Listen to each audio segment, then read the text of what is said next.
back your homes or restore your dead to life. But perhaps I can give you justice in the name of our king.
Hello, and welcome back to the podcast that drinks and used to know things. We might still. I don't know. We'll figure it out. I am Luke. We are doing our episode entitled Burn the Mall. We are recording on May 13th, 2019. 2019, not 2019, the 2019th year of our Lord. Oh my Oh, gosh. Season 8, Episode 5, The Bells. Listen to this Drinks and Nose podcast on Radio Public. It's free, easy to use, and helps listeners like you find and support shows just like ours. When you listen to this show or any of the shows at thepodcastthat.com on Radio Public's Android or iOS app, everyone benefits. Joining me here in studio with a beer in his hand, or it's actually on table, is Glenn of House Dog. What's up? Hello, Glenn of House Dog. Oh, don't mock me. Say hello to the audience. Hello to the audience. How's it going? Okay. What are you drinking? I am beer. A beer? Is it a flavored beer? Is it a beer beer? It's a lager. It's a lager. It's a diet. It's a nice warm lager. Joining me via the satellites, Sly of House McLean. What's up? Beat the shark, do-do-do-do-do, the shark, do-do-do-do-do. All right. Anyway, howdy. What are you drinking? I am drinking a mixed bag of O'Fallon summer beers, but right now I have a Sour My Face sour beer from O'Fallon Brewery. All right. Can you tap on your microphone and let me know if it's actually working? It is not coming through there. Give me a few moments. Well, he's working on that. We will welcome Gertie of House Condescension back into the fold as well. Hello, thank you. How are you? I'm doing well. What are you drinking? Well, I'm drinking a Black River Red, and if tonight gets, a little sad or crazy, I have a blackberry wine as a backup. Just to wash all your emotions away. Yep, that's right. The emotion in the ocean. I am drinking a Corona Familiar from my Nice. Hogwarts Hog's Head mug. So, cheers everyone in the chat for being with us. Thank you guys all. And Luke, does this sound really quick? Better? No. Nope. Settings. Everyone tapping your mics Macabre. for. Hey, mine works. Yep. Nah, Abby's probably right. Yeah, It's settings probably in the Hangout from- should do it. Yep, because I had to switch it last night. So Makes sense. techie. Oh my gosh. And Abby just knows. Speaking of knowing, this show and all of the shows at thepodcastthat.com are produced with the love and support of our wonderful Imaginary Legion patrons. Learn more about that and our reward tiers at patreon.com/stayimaginary. Abby, do you have a quick announcement for an upcoming giveaway that we have? Oh, well, Yeah, I can do it now. Wing it. We'll do it. We'll do it. I We'll was do it live. planning on a We'll do whole it video live. spiel. Well, Oh boy. Okay, just do a little so teaser. preview. Oh, Yeah. teaser. Okay, so hear ye, imaginary Legion patrons. We have a giveaway coming up. This is in the celebration, why I laughed earlier, of the birth of two of our fearless and most loved leaders, Luke and Alyssa. Let me switch my page. It's really right here.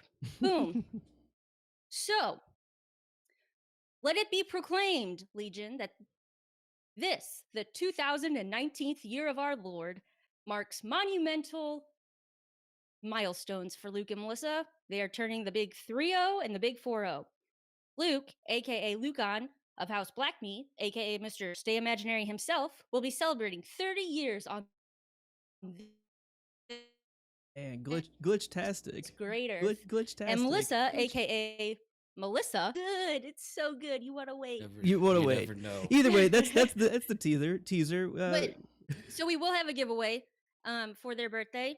You must be signed up for it May 22nd by noon. I made that up, and that's what's going to happen. So says Gertie. So noon Central Standard Time, the one true time zone.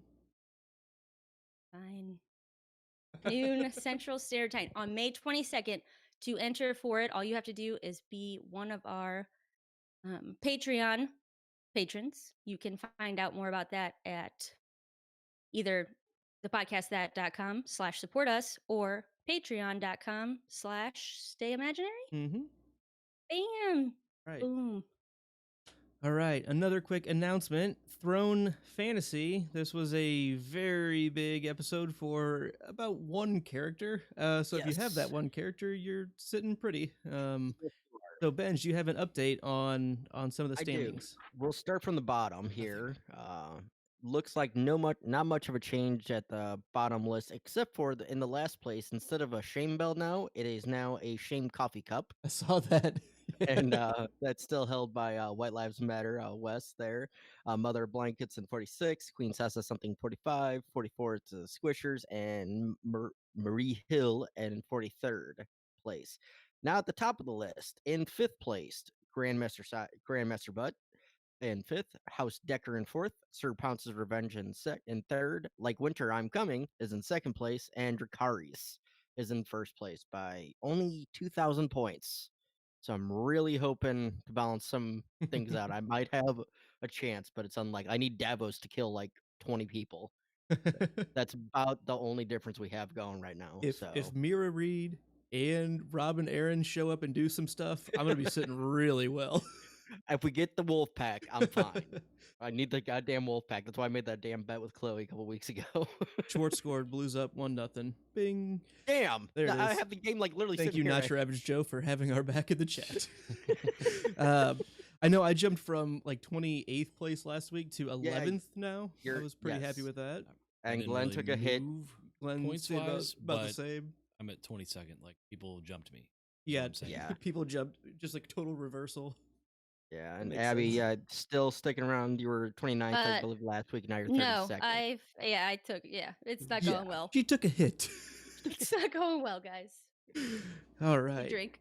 I'm still in first in all my There's a other lot leagues, of so that's all season that left. matters. There's a lot of season Yeah.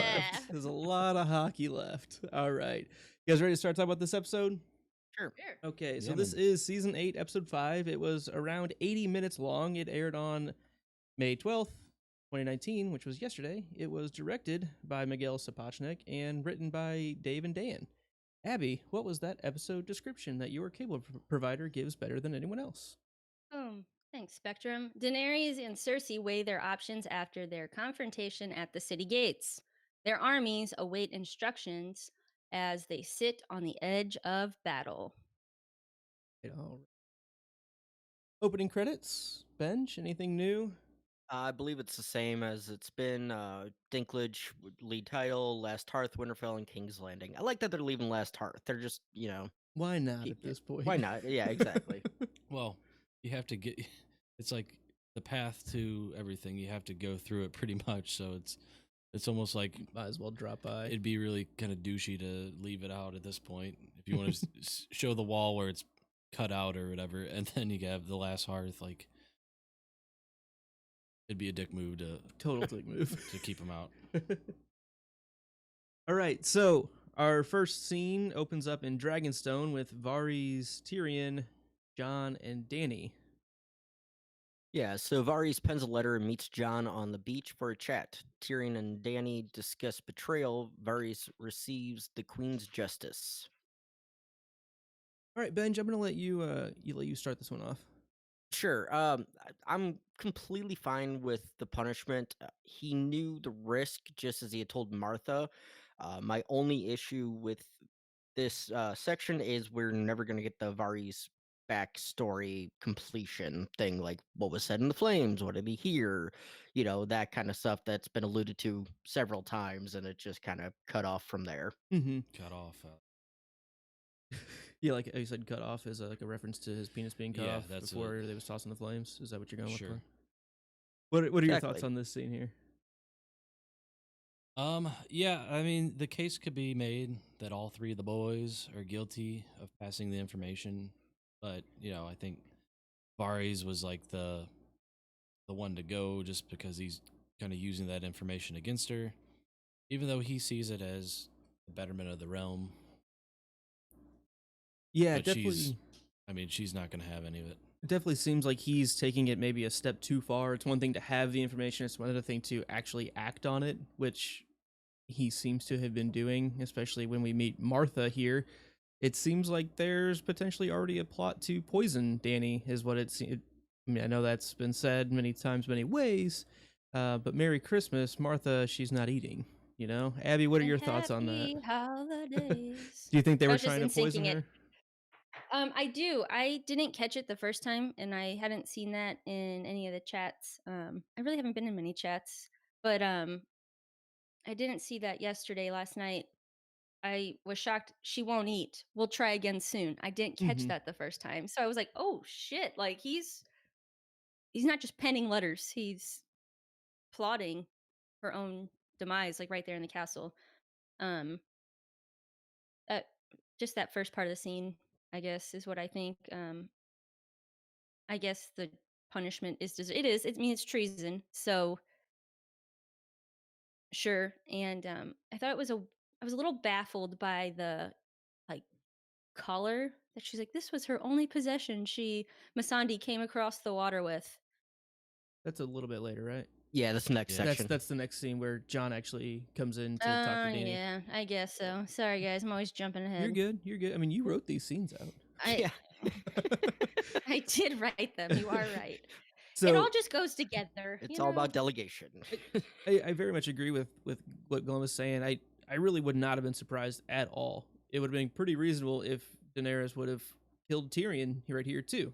Both of them. Well, I think at this point. he's a secret Targaryen, so Well, so the flames wouldn't have hurt him, right? and he's a dwarf. Oh, I rescind my my vote to kill Tyrion. Mainly by because he's a fire. dwarf. Just be. So I think it would have been pretty reasonable, especially with how much she has been harping on the quote unquote mistakes since the Spoils of War episode in season 7. I mean, it's been like over and over again, like, I will not let you make another mistake. Stop making mistakes. It's like, how many chances are you going to give it? Like at this point, and this one's like a treasonous Another act mistake. almost. It's, I don't know. What do you think, Glenn? Yeah, I mean, I'm with you there. One thing I noticed about this scene is like, I think Varys is trying to talk to Jon, and one thing, Jon's just getting all like, he's kind of getting pissed off about it. And it's like, dude, like just chill. Like, there's a way to like talk, like be like, hey, yeah, I appreciate you thinking that so highly of me. However, I don't want it. So, That's not me. yeah, Benj? And it's also telling that Jon isn't the one that went to Dany to tell her, hey, Varys is starting to stir up shit. It was Tyrion who went to kind of to rat him out and everything. Well, I was gonna say, you know what this means though, with Varys getting lit up, fish fry. fish don't fry in the kitchen. Did we talk about him growing his That flippers last week? Having legs, yeah. Yeah, I think so. I forget what we talked about. That was a rough episode. Yeah. But this one I think is better.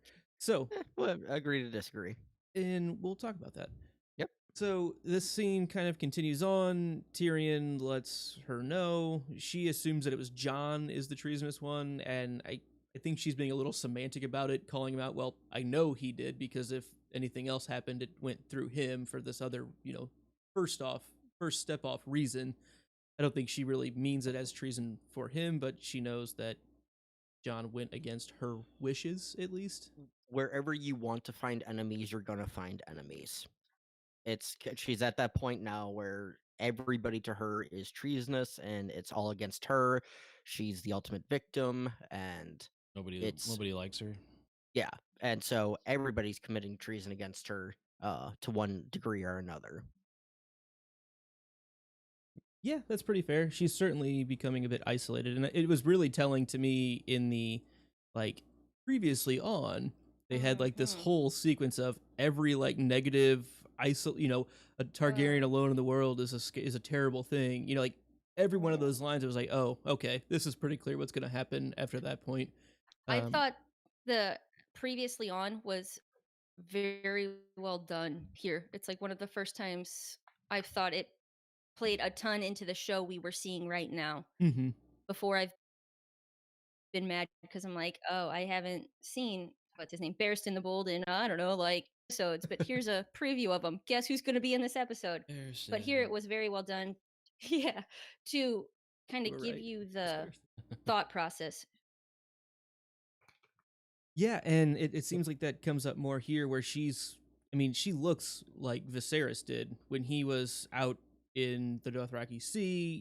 She's really just Disheveled. disheveled, like sweaty, like just emaciated looking. Like she does not look good.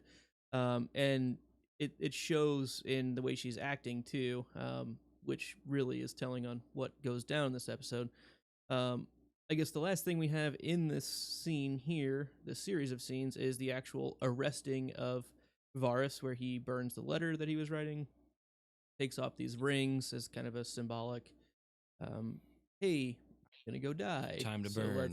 Let's get rid of Time all to get your rid possessions, of rings. and then is taken down to kind of this little cliffside and is, Torched.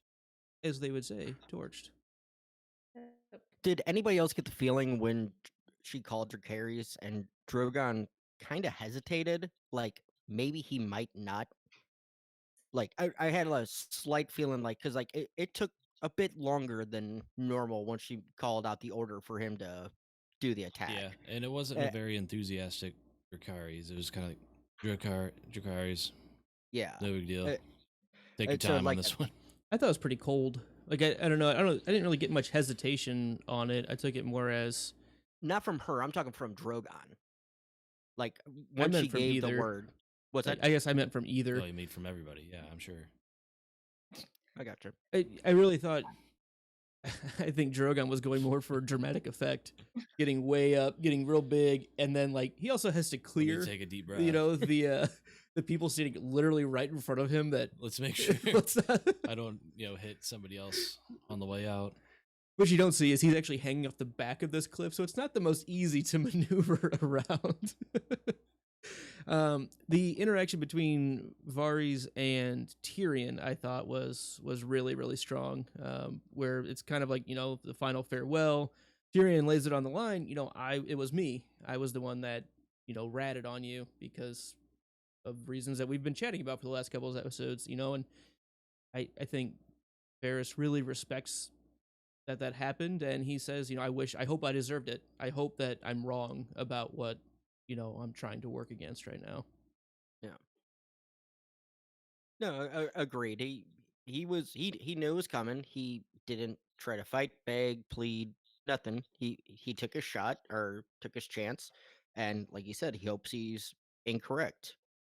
But as we've all said, he's probably not because he's honest about things. Well, I think he also it was telling, he doesn't beg or plead. He dies without regret. Yeah. He dies with a solid knew, conscience. Yeah, like he doesn't feel guilt or I've made the wrong choice. He stands firm in his convictions, and even if those were wrong, he's saying, "Look, this is my reasons, and I hope I'm wrong because He truly, I mean, that's telling. Like, he really is, I guess, for the little guys. I don't know, the birds. Pretty good scene, I thought overall. We have a bit of the next scene that deals with some of the fallout of this, and we have Danny, Grey Worm, John, and Tyrion. Grey Worm and Danny remember Missandei. Danny and John discuss sisters, love, queens, and fear. Tyrion asks for the innocent to be considered, and Danny sends out the troops. Plenty.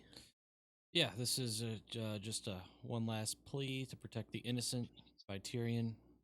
She doesn't think she trusts him that much. I mean, he, like we said a little bit ago, he's like kind of failed a little bit, like kind of, maybe not all of his fault, but like kind of failed through a couple of these, key things that haven't gone their way. And she's going to give him one last chance to fail. Now, I think we were saying that, earlier that she could have just killed him right there, and we wouldn't have lost any sleep. I don't think, because we could see it coming. I guess.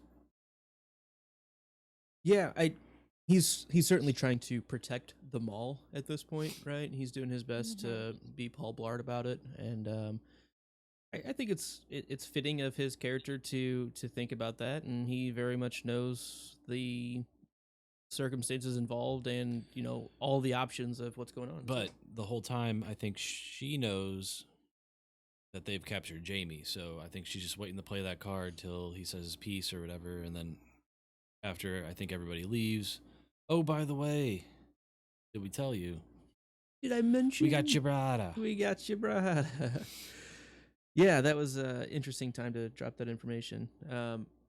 Abby, I'm going to go to your thought that you were trying to talk about earlier. Yeah, I already said it, but here we go. I thought it was just a little weird with the color. Like, that's all you have of her. This is the only thing she was a slave. That was the only thing she had, and that's Yeah, what was you're she a gonna hand dog to or Grey something? Worm. Yeah, like he's gonna hang it around his rearview mirror. Like, I thought it was almost It's like, kind of rude. It's like a corsage. Like, what about anything? I don't know. The pillowcase she slept on while she wasn't a slave. Anything else for the time he actually knew her? But No, those the badass fucking pants that he took the off her. The pants. pants. These are her Damn. pants that Like, she wore across the narrow sea. it's a very small complaint. It just was something that I was like, really? And then my note following it is, thank God for Grey Worm. Just toss it in the fire where it belongs. Yeah, like this deserves that, to be burnt. that is Okay. not a Yeah, memento cool. you give to some, I don't know. And for Missandei and Danny's relationship to be like, I don't think this is part of Danny's downfall or whatever. Like, it just didn't seem fitting. I felt like Missandei meant so much to her, and Grey Worm means so much to her. It would have been something a little more not dog collar-ish. I don't know. Something with a little more sentiment, maybe. And I think that's what they were going for. Here's her but- actual head. This is the head she brought with her across the narrow sea. I don't know. It was just weird. Here's a shirt she hasn't washed yet. It still smells like her. I don't know. Just weird. I think that's a pretty fair criticism. I kind of thought the Thank same you. thing. I was like, yeah, Grey Worm, let's just burn that. Like, I'm okay with that. Like, Yeah. That burning was cool. I 100% agree with it. So another part of this scene is with John and Danny as well. And so right after Grey Worm leaves, John comes in and Danny's saying, nobody here loves me. They all just fear me. And he says, I love you. Well, I love you. You can't just say I love you, start making out, and then not go through with it. Like, come on, man. Like, no. Yeah, but John just can't jump on that incest train. It seems to come easy to Danny, but that's just not him. Things would just be better if they just got over it. Oh, Bang your God. aunt, just for the good Bang of the it out. realm. Just bang it out. Yeah, definitely some problematic things with this scene, especially if you watch the Yeah. after discussion with Dane and Dave, how they kind of point to, wow, John just didn't give her the D, and that's the reason things go the way they do. That's pretty Yeah. problematic. Like, And that's complete and utter bullshit. It's the problematic. It's not because John didn't, do the deed and shit with her. It's she she's already, like we said, broken, kind of the cracks have formed, they're busted wide open. And yeah, this might have been the last hammer, the last nail in the coffin to fucking set her off, but it doesn't matter. This has been forming and building. So for them to put it solely on him, whatever.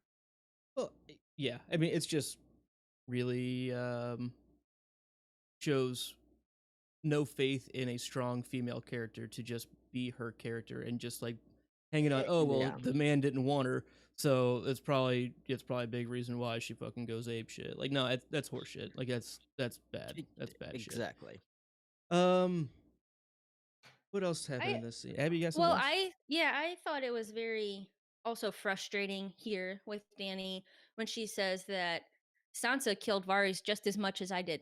No, bitch. No. You killed him. Like That precedent was set to Jon well before the information was passed.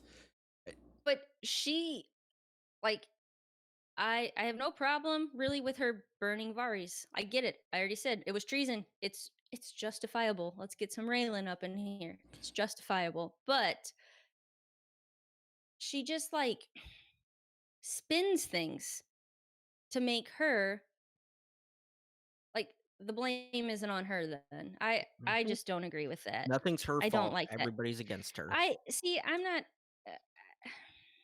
Yeah, I don't know. And she does say I that try really hard she does to say not.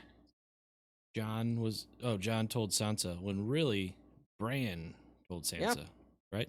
Correct? Semantics. She's playing semantics. We And can really, let's just go ahead and blame the Septon that got the annulment for Rhaegar and marry those two bitches. I mean, come on. And really, it's Gilly's fault at this point. You know, I think Robert Baratheon had a hand in this as well. Definitely. Ned Stark. What an asshole. That fucking guy. Yeah. Where do you put the blame?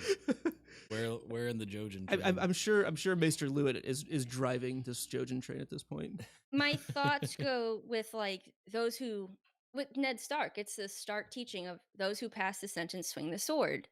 And even though yes, she yells Dracarys or says it, not yells it. Sword. I guess that's like her sword, and that's fine. Yeah, That I was gonna say, also let's really doesn't put the mean blame on Drogon. I mean, that's the final word. like that also doesn't mean that you go back and are like, well, I mean, I passed the sentence, but it was really so. No, you passed the sentence. That's yours to own. That's the problem I have with it. Like, have confidence within yourself to stand firm. You don't need to blame people. I think she's really just doing it to drive a nail into Jon. Yeah, to have him feel the guilt as well, because it's like and also try to create her own wedge. Yeah. Sorry, Luke. I wasn't trying to. No, I think you're very right. It's trying to maybe potentially drive a wedge between him and Sansa, but also drive the nail in of making him feel some of the guilt as well. Like I fucking told you so. Come on. Yeah. Again, I didn't really like that scene a couple episodes ago where anytime they've been one-on-one, I'm like, just fucking bang it out and get over it. Like at this point, like it's just gonna be better for everybody. Yeah. Well, and like the Jon betrayed me thing, like he did not betray you. He told you straight up what his plan was. That is not betrayal. Yeah. Like I don't know. You asked him to not say anything, and he said no. He's like, I can't. I have to. And so he didn't betray you. And it's Jon. He's gonna do exactly what he says. Yeah. Which is why this one time maybe Jon says, "Hey, I didn't say shit to Sansa. Maybe you should hear it from Bran."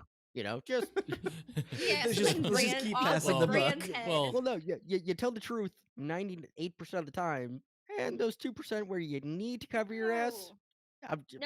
You don't cover your ass. You just don't do shit that needs ass covering. And he didn't. God. He didn't do Except for anything. wearing pants. Abby, start wearing pants again, please. Got it. Cover your ass at least in that way. Come on. Yes, come on. Anyway, any final thoughts on? I guess the only part, and we kind of touched on it, was Tyrion. I don't think there's anything else to really touch on there. Ready to move on to the next scene? Actually, you got something?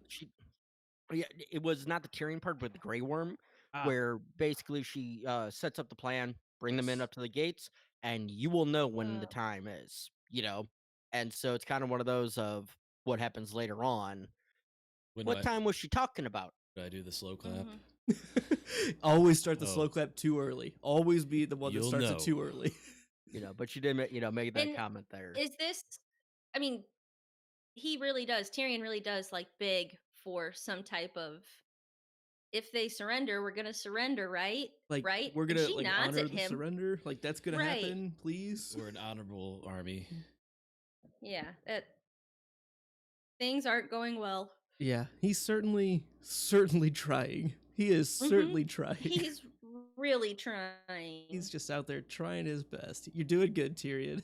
You're And literally I doing good. genuinely believe he's not solely doing it for his family, like some people have said, like, oh, he's trying to protect, Cersei and all this. I think he genuinely does care about the innocent lives. I do.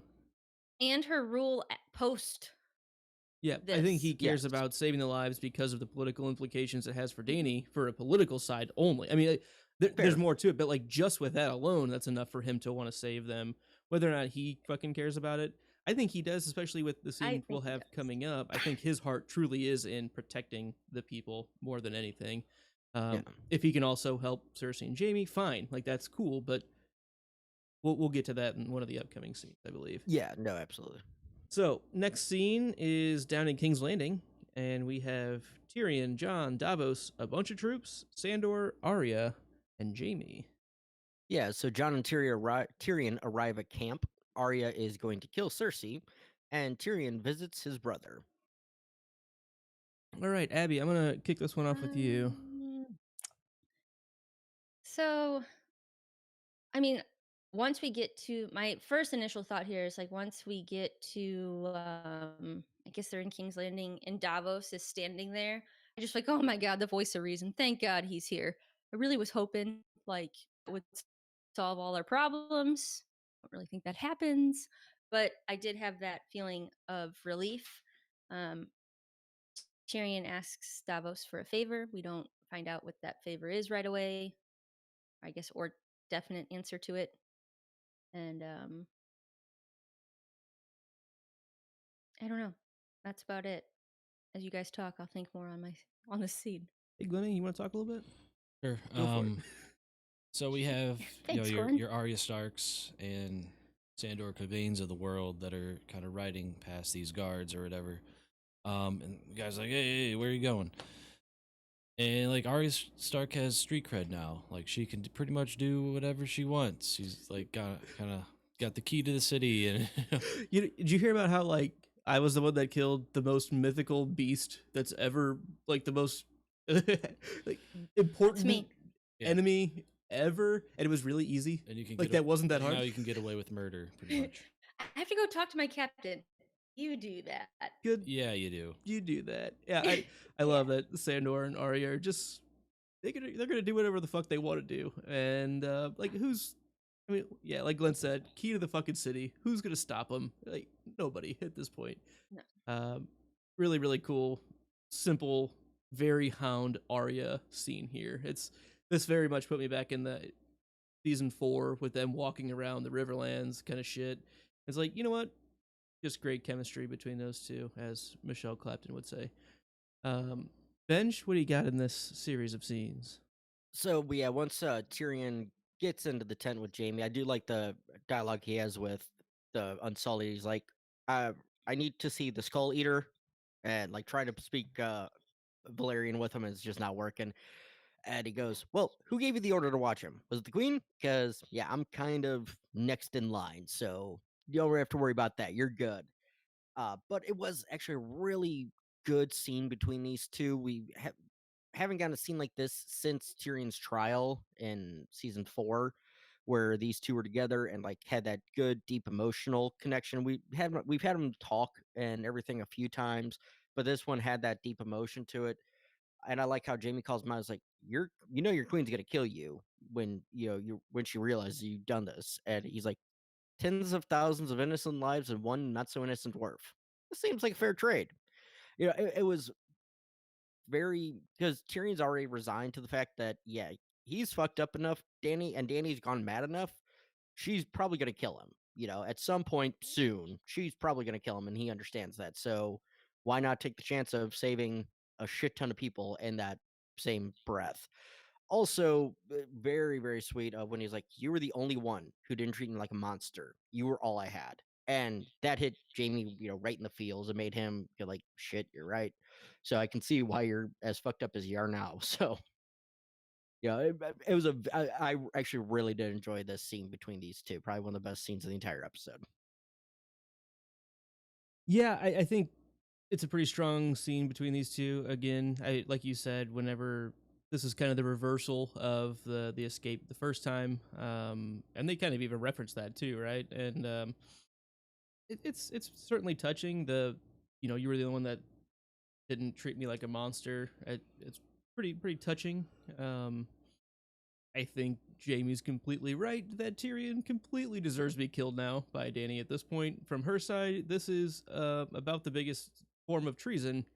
I mean, the biggest, like, possible. Okay, he's legit working for the other side. Like, there is no doubt he is working for the other side. You're letting Jaime Lannister go again. Like, how many times has he been released at this point from captivity that were like big treasonous acts? And we'll see if this one gets punished, if there's even an opportunity for it.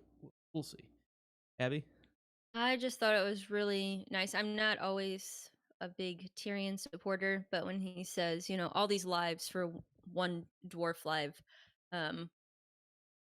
just kind of solidifies for me where his heart is. I thought it was really, really nice. I mean, definitely hero moment. Sacrificing yourself to save the many. Mm-hmm. Way to go, Tyrion. Yep. One small dwarf for millions. Yeah. Certainly a strong line. And still a huge sacrifice. Like, he doesn't have to. He could save his ass right here and not do this, but he chooses not to. Glenn, you got anything on the Lannister brothers? Nothing more than has already been said. All right, let's roll into the next scene if we're all good. Where we have pretty much from here throughout the rest, we're gonna stop saying who's in what scenes because it's just a whole fuck ton of people. But we have Daenerys, Drogon, Euron, Iron Fleet, Lannister Army, Commoners, Arya, Sandor, Jaime, Jon, Tyrion, Davos, Northern Alliance, Cersei, The Mountain, Strickland, Golden Company, Qyburn's in there, Cersei's in there. We have Nora. Oh, fuck, what was the other name? Martha and Owen and Lyanna. There was another. They were like in this. There was Nora, which was Martha's mother. Yeah. Owen, have you seen my wife? And his wife's name was something like Lyanna. Alana. Either way, watch the subtitles. There's more names in there. Like, that guy gets a name? Like, why does that guy get a name? Aaron Rodgers. Aaron Rodgers was there 4 times at least. So that was cool. Benj, what happens in this first scene here? Yeah, so King's Landing prepares for the attack as Sandor, Arya, and Jaime sneak into the city gates unnoticed. Jaime does not make it through the Red Keep's gate. Drogon and Dany take out the Iron Fleet and all the city's defenses. Her troops enter the city. So this is all of the King's horses, all the King's men setting up before Humpty Dumpty falls off the fucking wall. And basically a full breach into the city to where we see the Northern Alliance and Unsullied kind of come up to the men dropping their swords, right? To like where she touches down with Drogon. Yep. And right at that point. So lots of things in here. My first note on this part is like the tension in the streets of like all of this setup. They do that really well. I think they did that really well before the Long Night battle. They do that. I mean, most of the big battles, they do a good job of getting like on the ground level and showing, the interpersonal stuff going on with. What do you do with the babies? We're pretty much fucked. Like, where do we go? And there's really nowhere to go. I think they do that anxiety filming very, very well. Yeah. And that's like my worst nightmare. Yeah. The just trampling. The impending doom. The impending doom and like the close quarters. Just this whole next scene just reminds me of walking out of Busch Stadium after like a Cubs Cardinal game. And you're I'm like, every Cubs fan is gonna get fucking killed. I know, I'm gonna die. Do not let go of my hand, Uncle John. Do not let go of my hand, because I'm gonna die. Somebody's gonna trample me. And for the record, we've never killed any Cubs fans that we will say on air. We love you just like any other enemy. There was that guy named Jim once. Or Uncle Jim. Uncle not Jim. Uncle John. Different uncle. Different uncle. Cubbies fans. Glennie, what was your first takeaway in this? What am I thinking? Series? What are my thoughts? How you feeling, bud? How are you personally? Initial, Doing like, okay? the Golden Company, waste of time. A little bit. Like, I like how they kind of brought him in, like, maybe fan service or something like that. But you thought there was just going to be this cool, plot with them, and you got this Harry Strickland asshole that's coming in, and, and then they just get fucking wiped out. I love that scene where, because there's a lot of buildup before it of like the explosions kind of coming The up Golden from the Company's on the distance. way. It's the Golden Company's holding the gate. Guess what? The gate just fucking crashed down Say and hello, killed all Golden 50 of Company. them. You know what's funny about the Golden Company, folks, is they're the same guys that were the Unsullied in the Battle of Winterfell. Were they? Like the actor-wise, they're like, yeah, we basically just they're had to fighting each kind of other retrain now. them. We kind of just had to retrain them a little bit how to stand, and so like literally, it's the same actors facing off against each other. That's pretty funny. So yeah, they were wiped out fairly quickly. I mean, it was I kind probably. of feel annoyed that he had to learn his name. I guess they said it once, and they just said like Captain Strickland. They never actually said Harry, I believe. But he was titled or credited as Harry Was he? Strickland. Okay. Yeah, IMDb. Yeah, but yeah, so total red herring. That's Here's a I'm couple ju- $1,000,000. you all said it very well. I'm not going to rant on the Golden Company. Just complete. Yes, watching it back, it's funny. It's completely useless. Just fucking stupid. But sure. But so Arya and the Hound just walk into the keep. Nobody recognizes the Hound. I mean, Arya, I get fine. He has a cover on. He's I got a mean, cloak. he could be Virgin both have Mary. Invisibility cloak. They're both heavily armed. Like it's not like they're walking in, hidden swords. They're both walking in with swords on their fucking side. You'd think a guard saying, "No swords They in the don't keep." give a shit because they're in panic mode. People are stupid when they're in Hey, panic mode. No swords in the True. keep. Hey, you But know the just- rule. You know the rules. Like, I also wonder if we knew, right? So let's think What, through you here for the this. Like, drills? we know that we're in panic mode. Cersei's leaving the gates open. Jaime gets in. Arya gets in. Sandor gets in. Like, without any stoppage, no even questioning. Why aren't we just infiltrating? Like, battle tactic wise, like send in People that don't then we'll look have like a meetup. soldiers. Well, and that's kind of what they Look. did. They sent in a fucking hired assassin, and No, they her did not dog. do that. Well, they They did not do They did that. not do that. but they did not make it They a did secret that that. that's what they weren't going to do. The Hound and Arya made it known. We're going in to kill, these fuckers. Yeah, So had word gotten back to them, That guy I'm was saying just when we're like acting like he was pre-gaming talking at to the the captain. table at Dragonstone, why isn't this like, hey guys, we could use this method? true. I just thought a ton of them could be in there. My issue with this whole scene is Arya knew about the secret fucking tunnels. That's how she got out when she was being chased originally. Why not use that plot device? Why not use that story? No, just let her walk right in the front fucking gate. That makes sense. I think It- it Panic right in. mode. it would have made Sit a right ton down. more sense if you flip flopped what Arya and Hound did compared to what Jaime did. Have him Yes. get through and have Arya and Hound take the back door. Like that Exactly. makes a lot more sense to me.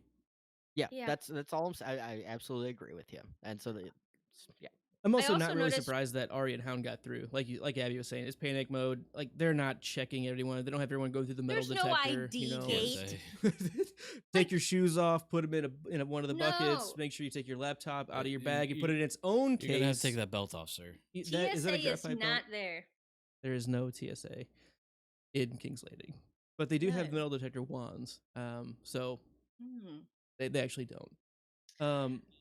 The introduction of Drogon here, his bursting onto the scene, I really love the Low way cloud they did it. cover. It harkens back to a lot of the Fire and Blood and A World of Ice and Fire dragon fights that we get, Princess and the Queen as well. Basically coming straight from the sun, so that you're basically blinding the person. It's just a Blinded by the smart, light. wrapped up like Like a douche. a Deutsch, A Deutsch. a Von Deutsch. It's just smart, and I like that they did that, because also I'm questioning why the Iron Fleet had all of their scorpions pointed like in one direction. Like That they should just like had us like immediately all I say, wow, 360. the scorpions take a long time to reload Right. because they had shot one randomly off before she even like dives in, Mhm. and or maybe they were loading it. They said like load the scorpion is what They happened, loaded it and then and you see shot him when like it was coming crank, at. crank. See, the thing everyone doesn't realize, and shout out to the people that make the memes and stuff like this. I saw a meme where they just like had, the regular people shooting them in episode 4. In episode 5, they had stormtroopers shooting all the. Yeah. It went from, world class snipers to Yeah. fucking red coats. They can't hit the broadside of a barn. Phasers and return also, to why miss. would you not go for the silence on your first pass? I The don't think- biggest fucking warship out there. Yeah, I don't know if she it's- knew. I mean, she was close. It was a close hit. Yeah, That didn't but, bother me too much. That's a smaller end of it. But why couldn't you do that yesterday when they took out fucking Rhaegal, or 2 weeks ago? They got Rhaegal. She started to, right? She started to dive right towards him, and then they played chicken, and she pulled off because they were literally all fixed on her at that point. There wasn't this kind of sense of confusion from in. coming straight down on him, as opposed to, hey, we're flying across a football Yeah, field, like- at you. Like Top Gun. Yeah. At first, just he kind of got ass handed could to him. circle back Eventually, it would've around, maybe. meant something. do a barrel roll. I Hit the mean, fly brakes. off and circle Let 'em around. fly right past you. I was really impressed with like just the tactics of the flying Mm-hmm. because I mean I don't really know about battles in the air tactically, but to me it looked a lot better than obviously last episode. No losses, 100% kills. So like Yeah. it was good job.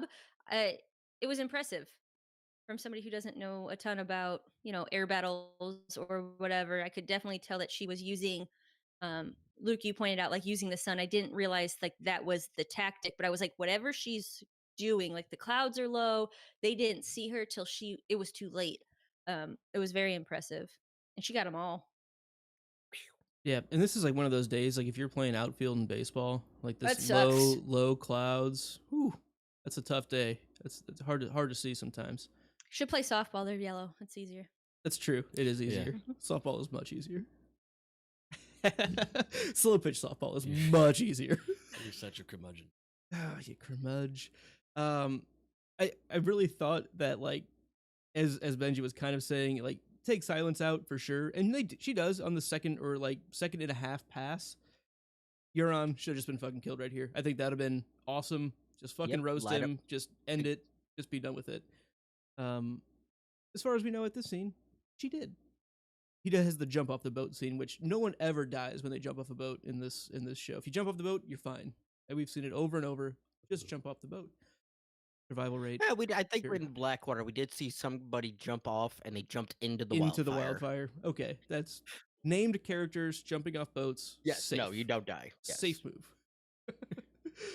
Any other thoughts here? Really, just so we also have the Dothraki coming through, which apparently there's a lot of They're back. Dothraki left. Yeah, Like, I thought they were decimated. What we didn't see is after they went into the mist, they just took a big U-turn and like just headed off for a little They while. went around him like They just "Fuck rode right this." through him, kept on going. They just like, kept going. Fuck you, fuck you, fuck you, I'm going. They just went north of the wall to see what Yeah, was right. left, right? And that's where Bran's ravens were. And Bran's ravens, There's more of them that he way. like turned them around. He was like, "Dudes, turn around!" And they were already like 10 hours away. Oh, anyway, so the Dothraki and Northern Alliance kind of make their way with the Unsullied into the field. Fucking Harry Strickland gets fucking just I don't know, shish kebabbed, liquidated. liquidated. He perishes as a total bitch. He looked good doing it, I guess. I don't know. His horse looked great. Good looking horse. Best version of Jamie Lannister we got all episode. You said the best version? Best Which version of was Jamie. what? Harry Strickland. Harry Strickland was the best version of Jamie Lannister we got all episode. Yeah, I'm kind of mad at Jamie. It's okay though. We'll move on. Yeah, he dies this episode, so it's okay. Yeah, it's all good. Spoiler. So we have continuation of just roasting bitches. We have the infiltration of the city. We have Cersei kind of saying, we're going to wait this out. The Lannister men will fight till the very last men. And then that kind of doesn't really happen. Yeah. Yeah, Kyburn comes in and he's like, "Yeah, the Golden Company is gone. The Scorpions are busted." And she's like, "Well, we'll fight harder." It's like, and he's just like, "Fuck, I Optimistic. really don't want to die for you." Like he has this look, like he's like, "I will, but I really don't want to fucking die for you right now. You need to listen to me." Lenny? So is this the next one? No, it was just kind of the still in that. Did you have anything on Cersei and Qyburn or the infiltration of the city itself? This was the scene where John was walking up and a guy runs up to him and he just like pushes him over and he just doesn't get up. Oh yeah, that was funny. Shoves Yeah. his own man out of the way. His own man, own man out of the way just so we can kill the guy, and the guy doesn't move after that. That was funny. I love it. Oh, the classic push down kill. Push down, dick push. Dick push. Next up, dick push. So then we get all the Lannister men dropping their swords, and we have this kind of ringing out to ring bells. Benj, what was? Yeah, so Cersei holds on to hope in the Red Keep. Jon, Grey Worm, Davos, and the Alliance are met by troops who surrender. Drogon does a touchdown, and everyone waits for the bells. So, Glennie, next scene. What are your thoughts? So, I like the build up, the suspense of waiting for the bells to toll. I mean, you see everyone kind of surrender and like ring the bells, and like everyone's just kind of waiting to see if they're actually gonna ring them. And you can just feel something big about to happen. And then like at the same time, like you had a few different storylines taking place. You had Dany sitting there on the dragon. You had the Fox and the Hound trying to get to Cersei. And you got Jaime trying to get to her as well. And like at this point, you don't really know what's going to happen. But you know, like 2 different groups are trying to get to Cersei for reasons unknown. It was kind of one of those who's going to get there first. Yeah, kind of a race to the queen kind of deal. Right. Yeah. And she's just kind of overseeing this, like, not ringing those fucking bells. Not doing it. Yeah. Not doing it. How is she still so delusional about this? Like, it seems like she still thinks there's like a chance. I don't know. Never give up. I don't think she's been told at this point that everything has been demolished. I think that she was still that was the very end of last scene. This is like the next time we see her yeah, after but that. not this scene. They haven't said it again. Qyburn comes in and says, like, we need to leave. And then she says, no, the Red Keep's a safe place. And then he says, we need to go hold at, again, comes back in. Is it Mag? What is it? Magors. Magors. Okay. I didn't know what that reference Magor was. the Cruel. I assumed it was important, but I didn't get it. It's he built the Red Keep. He built the Ark, the Arch. Noah Targaryen. No one. No Okay, one Targaryen. sounds good. If I may, if you allow me to just read some of my real-time notes while watching this. I'll allow it. Watch yourself, McCoy. Okay, all right. So this comes right after, or right as Strickland hears all those explosions, right? So explosions. She burned the fuck out of that. Did innocents die? ? It's just the lines. Kill the main guards. Stronghold. All the strongholds with fire. Then ground combat. Easier to let the innocents live. This is where I'm going with this. I'm like, this is so great. Oh man, I'm loving this. Mm-hmm. She didn't burn the housing area, guys. She didn't do it. She's being cautious of life. Is always correct. The Iron Fleet is gone. Sweet. Love that Grey Worm is leading this attack. Davos, he's not a fighting man yet. He's in the front lines. Way to go, Davos. And then she, I guess, lands is where I'm going to go with this. I don't know if we're here or not, but I'm going to do it because my note here is the last thing I will say. Dany, this is your moment. These are the people you have freed. You haven't hurt any of them. Take it. That I was so pumped. Yeah, this is a pretty So triumphant pushy. moment. Like, yeah. The people are calling out, crying out to ring the bells. It's very much like earned, right? I mean, at this point, it's very much okay. You fucking took it. Here it is. They will accept you. Yeah, this is well done. Yes, well done. I was so excited. Many I'm of like, the people were very well done. oh. crispy. So, Ben, you got anything else kind of in this Yes. waiting scene here? In this scene, we before the landing and everything, we get the vision of Drogon flying over King's Landing, which was from Bran's vision, I believe, in season 4.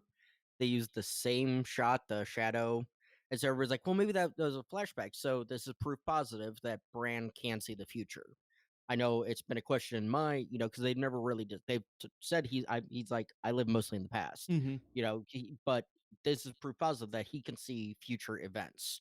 He might not understand them, but he can see, future happening. So I did like that inclusion with that, Well, 3 to 4 years in the making. Yeah, kind of thing. and I think it's very much, and I think that's actually a little bit in the very beginning of the next scene, as she takes off from here. No, it was right before she landed. Is it okay? Yeah. Yeah. But yeah, I mean, I would actually like to go back and watch that scene to see if it's like literally the same footage or if they've like updated it and retextured it to make the dragon look better. I think before it was just like the shadow that we really saw, Yeah, it was right? like a kind of a Yeah, split it was second. just the first like 2 seconds of Yeah. it, and then second 3 they cut back to Drogon flying. Mhm. So like this shot, it is just shadow, and then it cuts back to Drogon himself. I had the same note as Abby. Just real quick on your Yep. comment there with Bran being able to see into the future. It very much ties into kind of the way the Weirwoods are set up in canon in the books themselves. Of trees don't see time the same way that people do. They see everything at all times. It's from seed to sapling to death. They see time as an ever present thing. They don't live in time along with time. They exist through time, kind of thing. So I think that's very well done of them to work that in. They don't really ever really explain it, but No. it was at least they kind of make that clear at this point. Exactly, and that was What did kind of they my make point. clear? That Bran has been able to see future events at one point. How did they make this clear? Because I was chatting in the chat and I So missed the it, and I want to know. The scene where Drogon is flying over King's Landing and we just see the shadow at first, we've seen that before in one of Bran's visions. Oh, Bran has okay. seen that All right. before. Yeah, Alright. it was like his very first trek into the Weirwood. Once he made it to I definitely did not catch that, but that's awesome. Yeah. and so I liked that callback using that footage or a mock of it to kind of show that without having to say anything, Bran can officially see into the future. I like the line, or I thought the line was, "The Red Keep has never fallen" from Cersei. There's always a first. There's always a first for something. So, do you really want to be the first, and be here for it? And then finally, I was going to agree with Abby on I liked Grey Worm and John, but Grey Worm being the main in the lead, attacking the soldiers, because he just is in don't give a fuck mode. He is just out for blood, out for whatever, and Vengeance. just going ham on all of them. Yeah, I didn't know how I felt about I Grey got neutered Worm here. doing Like, just that. very Grey Worm-ish. Like, until the next scene. Like, up until this point, I thought everything was, status quo. Yeah, totally kosher until let's Yeah. just get into the nitty gritty of what's about to Yeah. happen here. Benj. Let's get down to the nitty-gritty. This HQ. HQ. So the bells ring out over the city, and Daenerys burns them all. Grey Worm throws a spear, and Jon tries to stop the ground fights. Can I call mine out so I can run away really quick? Sure. All right. So I've been calling this for years, or for a long time, especially with this show. Dany is the Mad Queen. Dany's gonna go nuts. Dany's not a hero. She's a villain. She's an egotistical, maniacal maniac. I was not satisfied with this. I don't know why. When it first happened, I'm like, really? They're doing it now? What? Damn it! And I've been calling it. I'm not upset by it. I just it just didn't feel right to me, because I guess, as we've talked about, the rushness of this whole season, this scene just did not feel right to me, and it just didn't land right. Even though I've wanted to see this, I've been wanting this, because I've been calling it, and I don't know, it just didn't hit right for me. And just a real quick, I told you so. The flying over the city scene was after she takes off from landing there, because she's flying right at Okay. the Red Keep. Because the Fair reason I was want to say that is because I really thought, okay, like everything she That's- did, perfect. Now let's just go Okay. straight up to the Red Keep fucking fire right in the window. On I with that. wasn't trying like I once you said it, I'm like, shit, he's probably right, but I have the note in this section, so I'm just gonna Oh go yeah, with it. you're fine. You're fine. And if you need to run, I just wanted to let you know before you ran. No, you're good. I'll be back in just a minute. Gotta point out my thank you. I No, just I, wanna- I don't I want to bask in my correctness for a minute. I don't mind being wrong. I'm you know that. correct. I'm correct. But no, and really, like, as soon as she takes off, I'm like, okay, awesome. Like, she's going right up to the fucking keep. She's gonna land on there, unsupported. I mean, not maybe the best, but like just fucking walk in the door on the back of Drogon, like walking like on a Yoshi kind of thing. It's just like, hey, I thought that would have been awesome. And just fucking burn through the window and be done with it. That doesn't quite happen. Any thoughts on what's going on here? So for a lot of characters like Tyrion, Jon, name a few, this is like the best case scenario you have. Let me back up. Best case scenario at the beginning of the scene before anything happens. They're begging for mercy and they're just kind of waiting for the bells to toll. The bells toll, and like I said, best case scenario until it wasn't because Dany and Grey Worm go kind of rogue here. Mm-hmm. They just kind of lose their cool, I guess. I can understand on one hand, not just standing pat, because like we've seen this time and time again, where somebody let's do the honorable thing, but Cersei comes up with some kind of trick, and then you're just kind of Munsoned in the middle of nowhere, up shit creek without a paddle. So, It was Valyrian steel paddle. yeah, but at the same time, they sacrifice the innocent.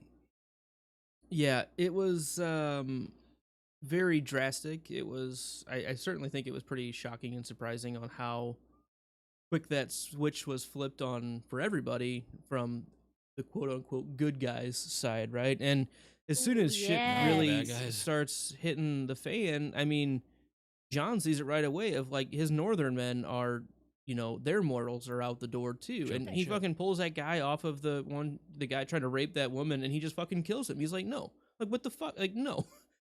No. Well, he pulled him off, and he Well, shoves yeah, he him, gives he's him the like, chance. I mean, yeah, and then the guy but attacks either him, way, the surprise down. of, like, are you guys fucking kidding me? Like, how did this become okay? Like, at one, let's not do this. Two, why are you making it way worse by, like, I don't know. It's all pretty brutal. The brutality and gore and blood modes were certainly switched on in this game.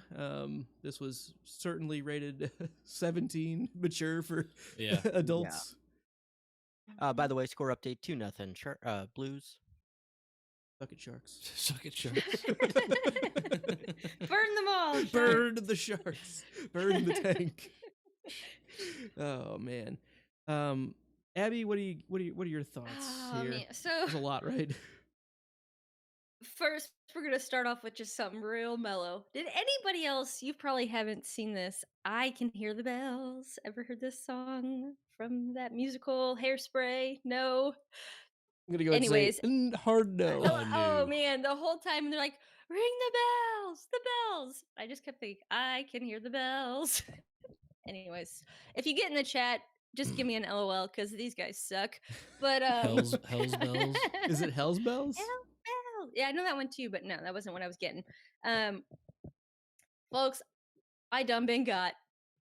She's crying, right? And I'm like, oh, like this is like all the emotion. And I was getting that part right. Like the emotion is just overwhelming to her. She's crying, like this is a victory and everything is coming true. But in her mind, it was completely something else. I thought this was very well done.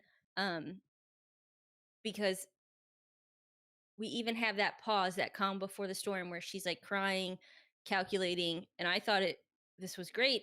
And then all of a sudden, what the fuck? She's burning everything. Why?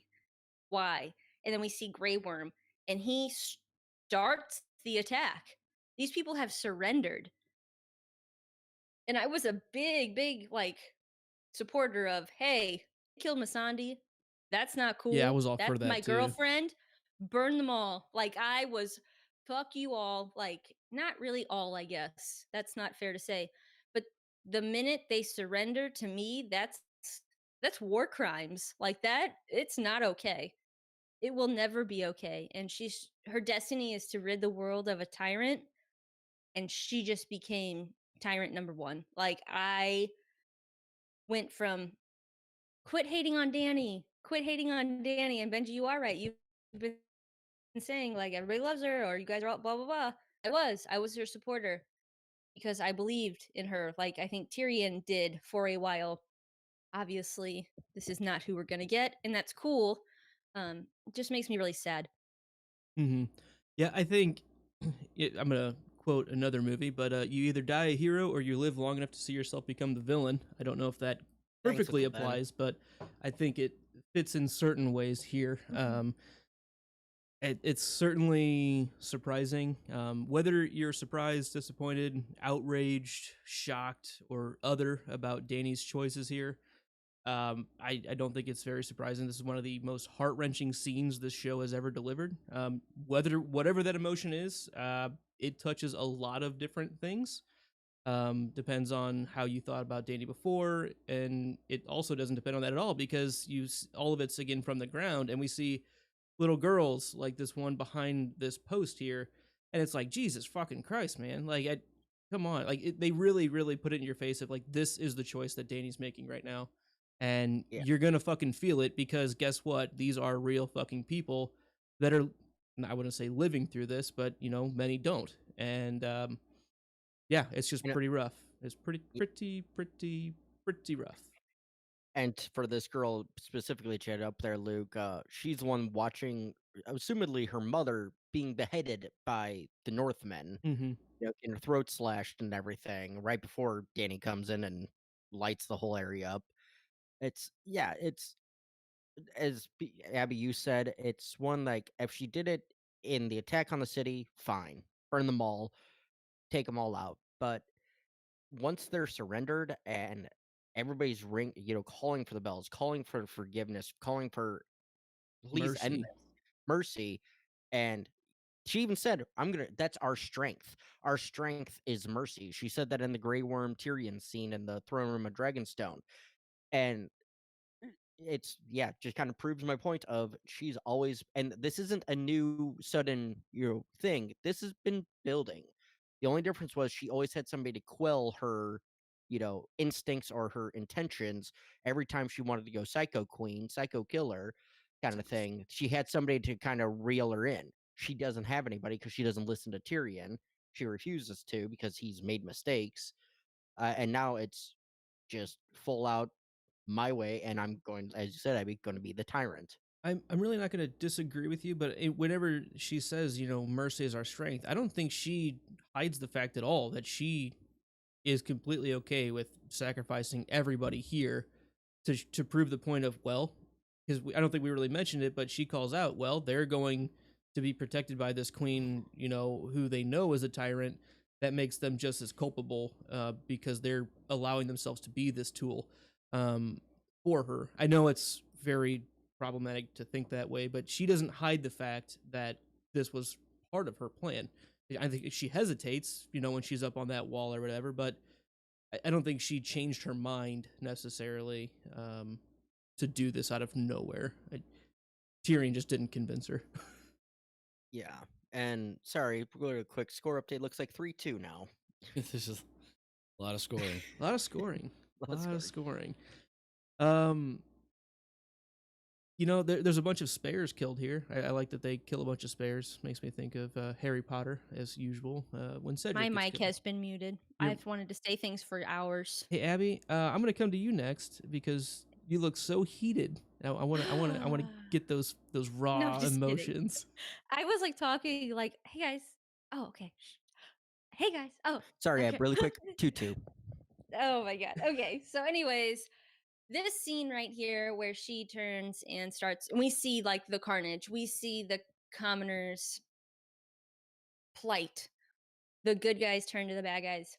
I have been very vocal of the burn them all. I also was not against her burning the Tarleys. I was like, good. They fucking deserved it. See you later. They could have. They chose this. That was their choice. I still feel like that. But I will say, from a TV show or an imaginary or scripted book, whatever, it has almost been like, I'm like, I can't believe I was condoning that before.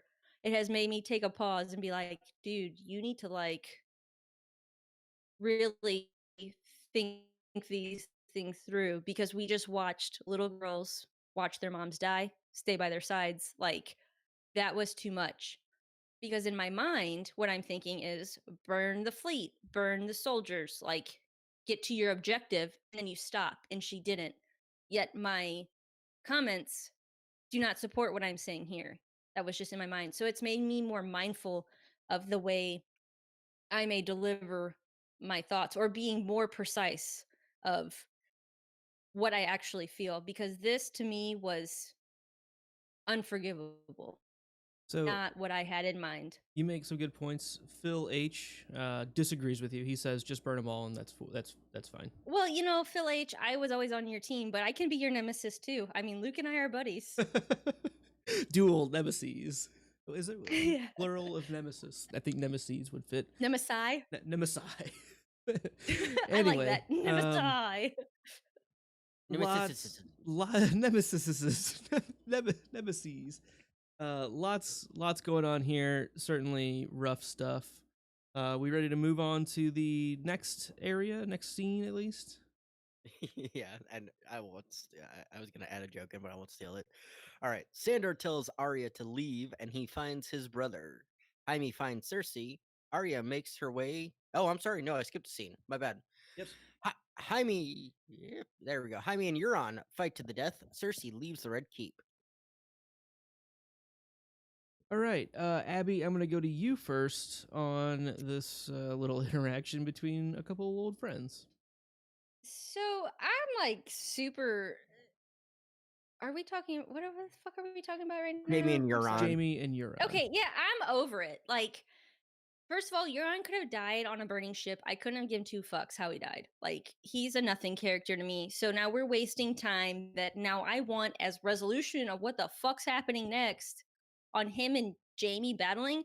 Jamie is already on my shit list. I don't give a shit if he gets a kill of this guy I don't like. Like, you're going back to Cersei.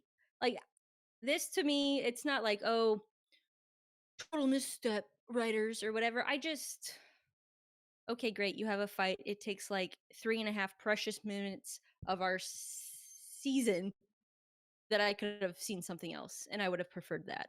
Euron's dead. Good. Yeah, I See you later. I really agree with you. Thank you. I really wish Euron just would have been dead on the ship. Yeah, Like that would have Big been piece of shit. much better. Like, hey, this worthless character is just kind of toasted, and that's it. Dies worthlessly. Like, he just dies. Like, it Yeah. doesn't even get spoken about. Yeah, You just, there's a lot and of he's dead. overall destruction, but like named characters never get like that. Oh, they just died. Like that should happen. Like there should have been a few of those. There should be a big epic one-on-one combat No. thing every fucking time. And he's especially the for a character only that we one don't that care. washes up on that shore. Right. Please. Right. Mm. Benj? Okay, so seriously, perfectly timed Euron, as you just said, Ab, washing up on the shore. He's a kraken. He can swim, but just in time for when Jaime's entering the tunnel, and then there is not a fucking chance in goddamn hell that Jaime stands any chance of defeating Euron I here. disagree. Bullshit. Not bullshit. I do disagree. He can Euron hand him to wiped death. out has been Look him in the shown eyes. to be proficient with every weapon and Euron every skill has? set. Yeah, when he Euron killed has? yes, when he killed Euron with their beats own him goddamn twice, weapon. though, Benj. What? It just what Euron beats him twice in this. Yeah. Like, he gets him twice. Yeah, He just and doesn't get that winning blow, and he he should have, stops. and he But he stops because he's a pussy and he doesn't follow through, and he just. All right, Sorry. that one up. I will concede that point. He was cocky, and You fought a good fight because that's Euron. that's fair, but Fake fine. Euron. That's not Euron though. Euron's not. He's a cocky fighter, but he's not one to pause. He will kill the motherfucker to say he killed the motherfucker. Oh, but And Yeah, but he's he would definitely pause to the villain that grind it stands in. there and gives the whole here's how my whole plan unfolded. I have Yeah, to make sure salt you in the understand. wounds. You gotta Let me know. sink this in. And also, he just got blown up from a ship. Like he should be damaged. And he just swam Damaged 5 probably half a points. mile. He's weakened, And yes, but he's he's not tired. one hand weakened. But Jamie's in complete But solid he's- form right now. He had all this But- time to rest. Did Jamie ring the bells, guys? No, I don't think so. You I don't think it was think I think so? it was just the people overruling Cersei. I think it was the Yeah, people Okay. I think it was just a revolted. kind of a mutiny. Type You were deal. ringing the bell. Ding ding ding. Like I think I made the joke. Consensus is Jamie did was not like- do that. I did wonder. It was like Yeah. 9 o'clock and all's well. All is not well. All is not well. Glennie, But, yeah. thoughts on the fight here? So we have Jamie killing another king. Euron dies with the satisfaction of being the man who took down Jamie Lannister. Like you see that kind of almost moral victory as Jamie's kind of limping off and he's just kind of laying there waiting to die, I guess. I know whenever we were watching it last night and like he says like but I got you as Jamie's walking off and then like he turns Yeah, I back killed over you. and he's like looking right at the camera almost like staring at the viewer and I said this out loud, he's like, I got him. And then of course like right after that got he's like, I'm the one who killed Jamie Lannister. I was like, fucking really? Like, God damn it. Yeah, did that, it. it was just so did it, stupidly written. guys. Audience. Sorry. I got you. I Got him. killed Jamie fucking I got Lannister. Pretty funny. Kind of while this is all going on, we get some flyover shots from Cersei's point of view of the dragon flying around, and Glennie wanted to point something else out. He's pointing at the screen. There's green fire, which means that's wildfire. here. Some old catches of wildfire. That's Kool-Aid jammers. Oh yeah! Damn. It's the the ectoplasm of Slime. Kool-Aid. It's slime. Slime. That reminds Slime, me of that's so good. daycare at bowling. with Mom. Bowling, yeah. Where Abby and I I were always always- putting time out. Always in timeout. That is a Every very true story. And then we went to Dairy Queen. Yeah, we did dilly bars and hot dogs. Hell yeah. I know. Heck yeah. Dilly. So another like, kind of on this flyby, we have some of the Red Keep getting destroyed as well, and I love the that tower? we see the whole Tower of the Hand just fucking get sliced off, and it just falls. See, love I it. didn't know that was the Tower of the Hand. I don't know if it's specifically. specific on that. I'm making the assumption Okay. at this point. It makes sense that it would be. Especially since it wasn't burned. I also wondered. So, Exactly. Yeah. like, I know we're talking about dragons, and this is a fictional type of thing, and we can't. But if you're gonna burn something, is there force coming behind this fire that's making things fall over, or is it just incinerating things? Because things are toppling, like it has like power behind it, other than just like flame. I just worry about. I don't really know the logistics, trajectory. I don't really know what the words I'm trying to use are, but There's momentum behind the Because flames. I mean, it- like a shockwave. a breath, a shockwave. That's good. That's way Like an closer old than man anything I breathing said. on it. He got that hot breath. Okay, that shit'll knock you out. You got little kids, you know what I'm talking about. Mom, wake up. Kind of the other thing here in Cersei's perspective, we have this is another scene with Qyburn and just Qyburn the enabler. He's just like, you know what? I know we're pretty much way past having any chance of actually surviving this. Let's just keep appeasing you to keep you in a good mood at least. Like, I know you don't want to like leave here. Let's go to Maegor's Holdfast. It's gonna be safer to wait up the storm. Like he's just like, I'm doing whatever I can at this point. Yeah, I think this is more of where he was just like, come on. I really don't want to die here by collapse. You know, like But he definitely knows how to play her. oh yeah. He's got her around his finger. Would you have to let me linger? God, no. Right. No, not right now. No cranberries, please. Not that song, at least. Best Irish band And I can't say that. There's a I lot of can't say good. that. Yeah, I can't say that straight face. So, Then Lizzie is. Let's roll into our next scene. Benj, what happened? Yeah, so Sandor tells Arya to leave and he finds his brother. Jamie finds Cersei. Arya makes her way through the streets.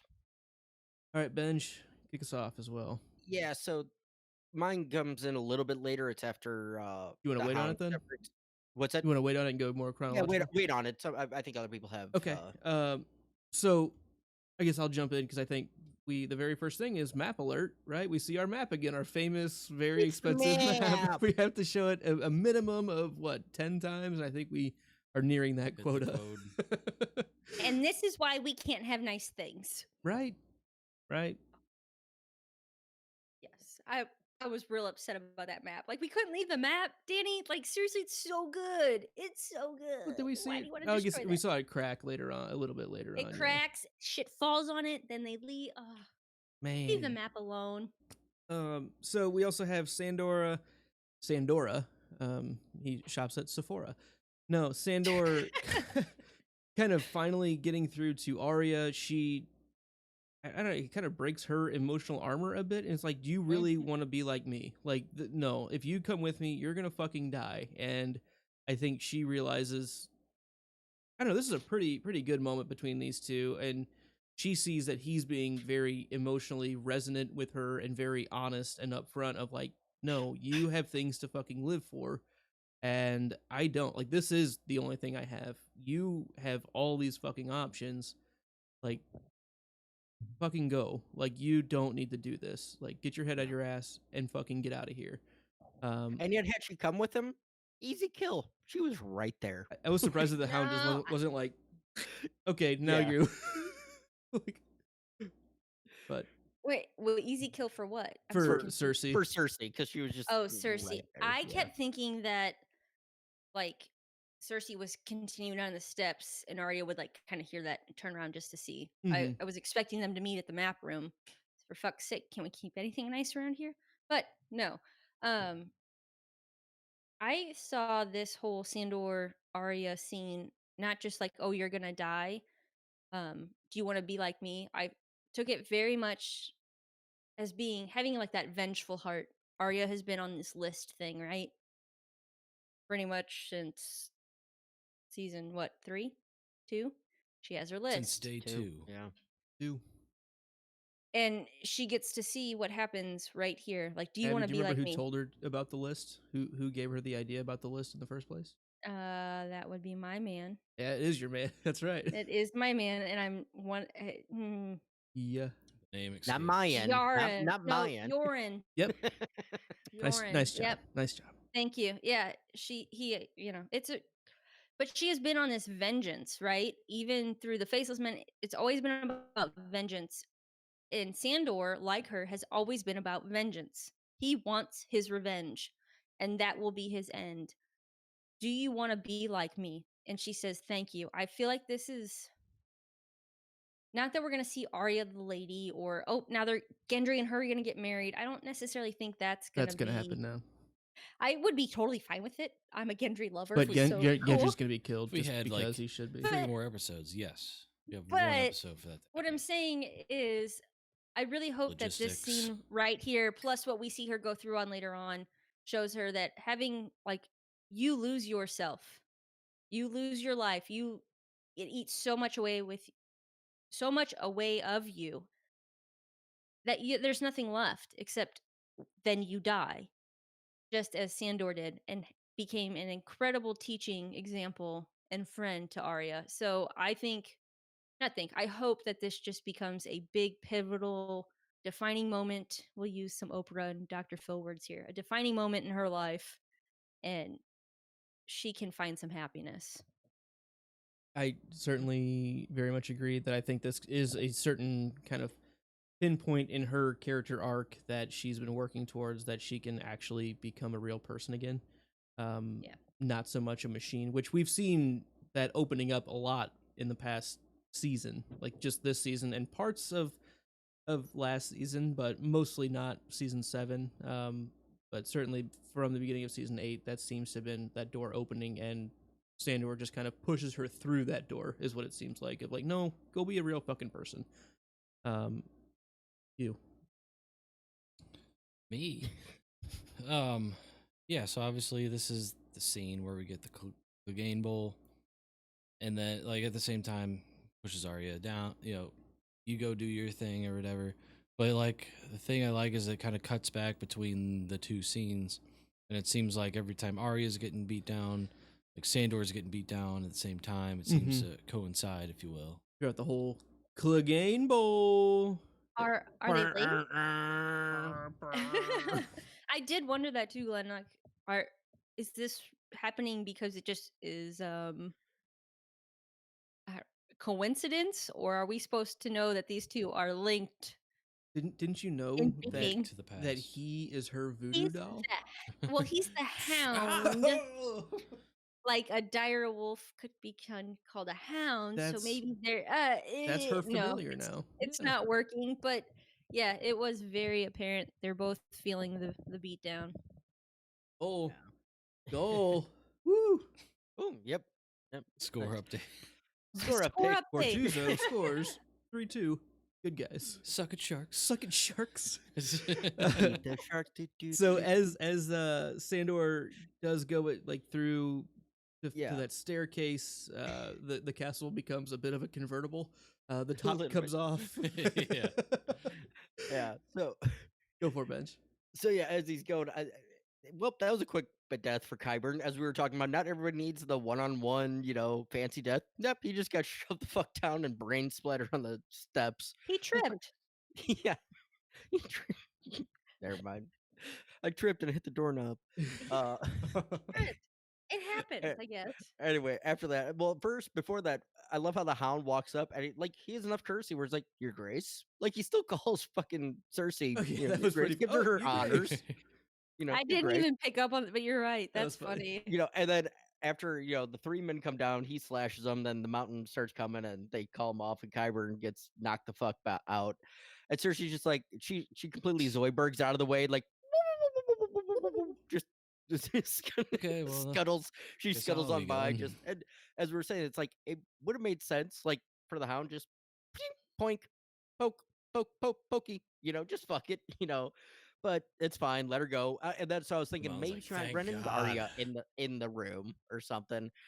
But as we get into Clegane Bowl, Luke, you had the next note of just kind of convertible to castle. Oh yeah, and it becomes one of the greatest shots of the entire scene of the entire series. It's one of the best shots of this scene. You're absolutely right on that.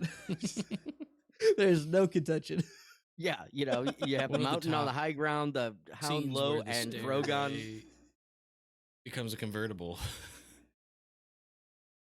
But it's a callback to episode 3 too, when he's fighting the mountain and he stabs him through, and he's like, "Fuck, okay," and everything's going, and he's like, "How do you fight death? You can't, he's death. How do you fight that?" So it's a callback to the Battle of Winterfell, where what the fuck do you do? And they almost got me with the pseudo Oberyn. Yeah, not gonna lie. When they did it, I I'm was like, no, he's better than that. Yeah, because it was after the stabbing of the shoulders and shit, and it's like, how the fuck is he gonna get out of this one? And then straight to the eye. I was like, okay, I'm good with that. Did anyone else get a total Vader moment when the helmet comes off?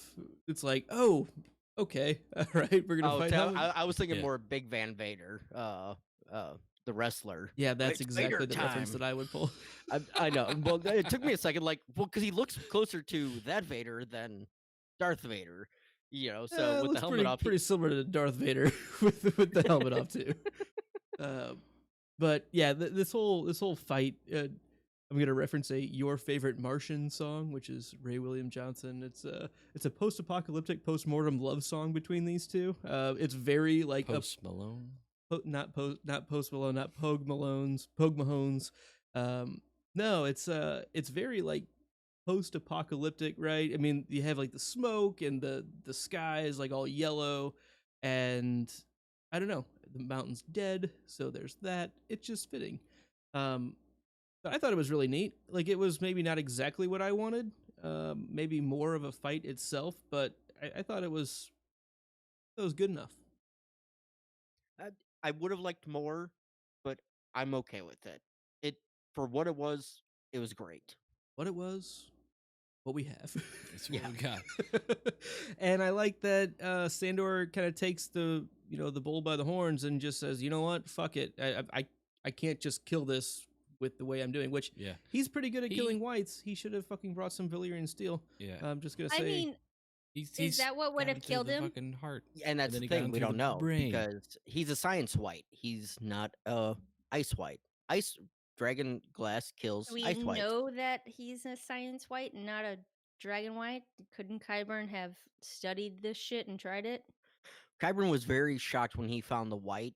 When they brought him the white last year, He he did held not know about it, the arm and everything. Yeah, I remember. So he, he did not know about that aspect.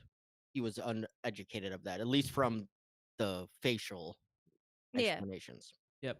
So, our R.I.P. Sandor. Yeah. Sandor Yep. Clegane. Cheers to You everyone. You gotta of get a Nothing science steel worse than an eye gouge. sword to get him. Gotta steal a sword to get him. Death by fire, the way the hound needed to go out. He should have just stopped being vengeful. Good death for a good man. Yep. One of the truest knights, I would say. Exactly. The truest knight. Him and Brienne. Yeah. Yeah. Equal rung, and I think they're very good in their scenes together.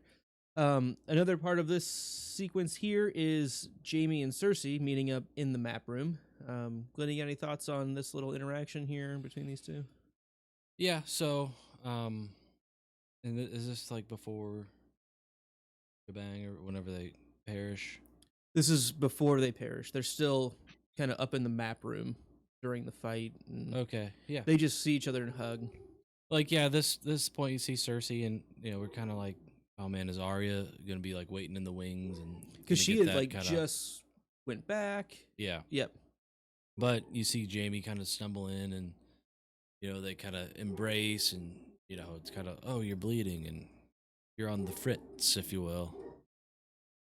And then yeah, that's pretty much about it. So I would have been a big fan if Danny showed up right here, like just landed Drogon like a holographic Charizard, used fire In- spin, and just fucking execute both of them, lock eyes with them. oh no shit, you're right here. Like they can What are die the in each odds? other's arms, like they fucking want, like the director, like the writers wanted, and What are you doing here? it would Daenerys Targaryen in the map room with the dragon. with the holographic Charizard. Boom. I would have liked that better personally. That would have felt fulfilling for me, for Danny's character. Yeah, and I know like Arya was wanting that kind of cool kill of Cersei, but it just seemed like Dany wasn't really. She was just, I'm just gonna blow the whole place up, and Yeah, Cersei's just gonna go. Like you figured, like let's try to take Cersei alive if we can, and Mhm. She is then we can one have way that or another. kind of I'm gonna one-off get you. thing. You can be a kind of a prisoner of war, and then eventually executed. yep, I agree. I was really hoping that Danny would show up here and Zapdos or Blastoise, if you will, See, Moltres. Moltres, in this Ninetales. scene and even the next one, but more to this scene, I was very much hoping for Caterpie. Valonqar. I know it's not a show thing. Valonqar was not a show thing, and I don't know if anybody brought this up because I had to step away for a second. But this would have been the perfect time for Jaime's redemption arc to have been complete. Walks in the throne room, one hand around the throat, like hug, whatever, where she's crying, and one hand just around the throat, squeeze, put it out, yep, and just Yeah. end her. And because now Jaime's whole arc is he's a complete cunt. But it is Basically. an arc. Like, let's talk about, like, people love to use that term, right? Their character arc. An arc goes like this. Up, Up and down. down. So we went up and down. This was like, more of a I- full Jamie's circle. was more of Like like a up, Noah's down, Ark? up, That was down, more of a up, full down. circle. Arc. Serpentine. It's serpentine. Down. It's like the arch. Like you go up and then you go down. I So get I it. think the terminology needs to be changed because he Fine. did an arc. people. It was an arc. And But there's people have been also calling that out an about arc his that can character for a raise long up- time, Ab. That a lot of people didn't believe it. That's been out there for sure. Of people lot of saying people let's didn't not call believe let's the not call arc. it a redemption arc. A lot of people don't believe that that's what That his this was- character's doing. It's more of Yeah. like flirting with being a good person and then coming Deciding, back and No, that you're a I'm piece really of not. shit. And yeah. Like again, McMurray's a piece of I shit. have been on that train as well, where I've said Jamie is not a good person. He's not. You've been but- on the Jojen train? That's your favorite train. I know it. But I have said that, and the thing is, though, I was hoping this is when I was hoping I was wrong. I was fucking Yeah. hoping I was wrong. Yeah. I was hoping that, you know what? Okay, fine. Arya's not gonna kill Cersei. You know, Tyrion's not. It's gonna be Jamie. Get that one true redemptive, Like- progression. Because now all he did was went up north. Yeah, he fought with him, but then he fucking took Brienne's virginity in a night of just Don't take it like drunken that. She stupidity. want- No, it is she exactly wanted what it fucking to. happened. No, It's no. exactly what happened. He went up, he Yeah. got her drunk, and then fucked her and burnt No, out. she hadn't. Okay, so You know, I'm sorry. I don't know.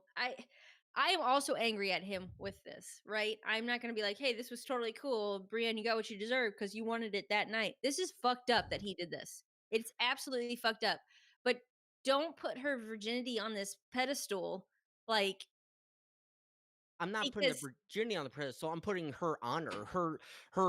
She held off. But She she did not. trusted in somebody. She Yeah. trusted him. And guess what? Sometimes when you trust people, they suck. Yes, And that happens. and It I'm doesn't saying. make her virtue any less. It- It doesn't mean the next guy that fucks her I think is you guys are any really less not too great far off because of he didn't get Abby, the I don't first think you're time. saying something too terribly different than what he's trying to get to. Yeah, that's not what I'm absolutely actually I agreeing just with think you. I I'm hate saying the whole, I you don't took like her the story. I virtue. wanted, like I said, She's I want it to still be wrong. virtuous. Like that. She You know no, what? she is. I'm not saying anything about her. I'm not saying anything about her. It's the way Yeah. he did it. He goes up, way- defiles her, quote unquote. I was And- hoping Doesn't that I was defile wrong her, in like- thinking, because I thought Jamie, yeah, she's gonna go down. She's And her own fucking woman, makes her own fucking decisions. Sorry, but continue on the woman love because I love that you guys are like defending and I'm on the opposite side. All I'm on is I'm a master of my own sexual prowess, and if I want it, I'm gonna take it, and that's how all women should feel. Yeah, Not take it. no, that's And absolutely. Eventually take it. It- and it's that's really absolutely the true. thing. The And problem. The problem is it's really fucking dirty dealing of Jamie to do what he did, knowing what he ended up doing at this Yep. point. I think we can all agree on that. Yeah, I don't that's even think I this is think worth the arguing. moral of what Benji's Yeah, trying to get to. that's all I'm trying to Yeah, say is and she Yeah, said I- stay, because and I he was hoping said I was wrong. no. I was hoping on Jamie's aspect, on his personality, that he had changed enough to where he could not, live with Cersei being around. If anything, he could not live happily, kind of one can only live while the other survives, neither can live while the other survives kind of thing. Of he could not live fully with Brienne while Cersei was still around. And so I was hoping that he would go in, choke her out, and burn out, or maybe burn out, but still end up maybe being killed in the collapse of the castle. I'd be fine with that. But the way they went about it, I just find that weak and cheap, and it undercuts his whole story. It undercuts Cersei's whole story for being a weak female, quote unquote. I'm not saying she is, but she was portrayed that way in this I don't last think bit. so. In this last bit, she was. How? Because she cried. Crying isn't weakness. That's her pleading. That's her saying, "Look, you have all these things to live for," and him being a dick face. Not that's on him. That's not on her. Her caring isn't a weakness. That doesn't show her being weak. That shows her like caring nature, and that is not. Do not mistake my kindness for weakness, because Brienne, number one, bitch, you be dead. Boom. I just, I love where you're going with it. I understand, but I also want it known that like she wanted this and she that's fine. chose And that. I And her heart got broken, and that happens sometimes. Yes, and that's all I'm saying is, And it it's a dick sucks for move on her. his part. I was hoping Yeah. again. I saw it. I Okay, all right. but that's fine. One final thought on it. The problem isn't the fact that they had sex in the first place. It's the fact that he banged her after he got the news that made him change his mind to go south back to Cersei. That's the problem that I have with what Jamie's doing. It's one thing to have a night of passion. They were both consenting, perfectly fine. The fact that he goes after he finds out that, wow, okay, one of the dragons was just killed, and they're marching on King's Landing right now. We see him at the foot of her bed making the decision to go, and then Yeah. she follows him out. That's the problem. It's the fact that he uses her in that point. He had already made up his mind, as far as we can tell, and still fucking bounces. Let me just put my PSA out here on this one. I reserve all rights to change my opinion entirely in the morning. Do you understand? That's where I'm going to go on this. No consent is happening tonight for me. So I'll just go to bed on this one, think on it, because the argument we're having, I don't think you're wrong. Like, I don't know how I feel. I just feel like Glenn we with the can't. deciding vote. Oh, yeah, Glenn, he is the voice of reason. Here's what I see. Jamie hates Braun. Braun is trying to play both sides here. He's trying to sing a fucking song. So he's like, I'm gonna go down to King's Landing. I guess I'll just sacrifice the relationship with Brienne, whatever. But I hate Braun even more than I love Brienne. So in that, I'm gonna go down to King's Landing. He's just trying to meet up with Braun. No. Braun's playing both sides. So he knows he's gonna go down and they're gonna perish. So that takes out Cersei and Jamie. And then who's left? Tyrion. Tyrion's on the fritz as well. So this is the theory of the Braun betted on red and black. He's gonna come up with the 00 or 0. There it is. So that's exactly why he did what he did. So with that, let's go ahead and roll into our next scene. Benj, what happens in our next scene? I know. And it was perfect because that was a very circular argument. It was a ling. A ling is a circle. So Jon orders his men to fall back. Arya tells the people to keep moving. Jamie and Cersei escape is blocked. So this is a full-on attempt at retreat mode. And Ab, I'm gonna go to you first here. So yeah, we get down there. The escape is blocked. I mean, and we get the only thing that matters is me and you and whatever, and they die. And you and me and me and you and you for me, yeah. And they die, and that's great. I did appreciate Cersei having like maybe some fear in her eyes. I don't think, again, having that cold stone heart is the way to go. I don't even want to say I felt bad. It was nice to see some maybe remorse or some fear in her instead of this like untouchable persona that she has. Just some human aspects of life, and she has been so untouchable her whole life. In these last, I don't know, I mean, she was held in by the High Septum, so, or not Septum, High Sparrow. So she's had some type of tragedy, but this was scary for her, and it was nice to see that she could be touched. And see ya. For Cersei, right? Yeah, Cersei. Like, I don't know how to feel about it. I think she deserves it. She deserved way more than that. There's probably, I'm thinking like the Red Keep is coming down upon them. There's not even going to be like confirmation of her kill. Is my thought. Not easily. But no, definitely not easily, and it's going to take time to get all the way down there if they ever even do. It's just going to be a presumption. I felt like she should really answer for what I feel like are her crimes against humanity, and she will never. But at the same time, I'm like, okay, but it's Dany now burning her, who now I feel like she has crimes against humanity. And I'm just hashtag Team Jon Snow. So, Lenny? Yeah, so Jamie and Cersei have kind of very boring deaths here. Like, I just kind of figured they'd have at least Cersei for Cersei, she'd have like a a cool like death, like maybe Jamie would die in her, kind of once he gets to her, and then eventually like Arya just kind of comes in and kills her or whatever. That would be cool, but it's just kind of very boring, kind of bogey for the course as far as main character deaths go. Just seems like the Red Wedding and stuff like that, like some of these bigger characters got a bigger payoff when they perished, and this was kind of anticlimactic. Would you say they were or were not liquidated in the end? They were mutilated. Okay. All right. I think that's death by bricks. He who cast the first brick, right? In the dragon lair with multiple bricks. Lots and lots. Can you go of back bricks. to that one?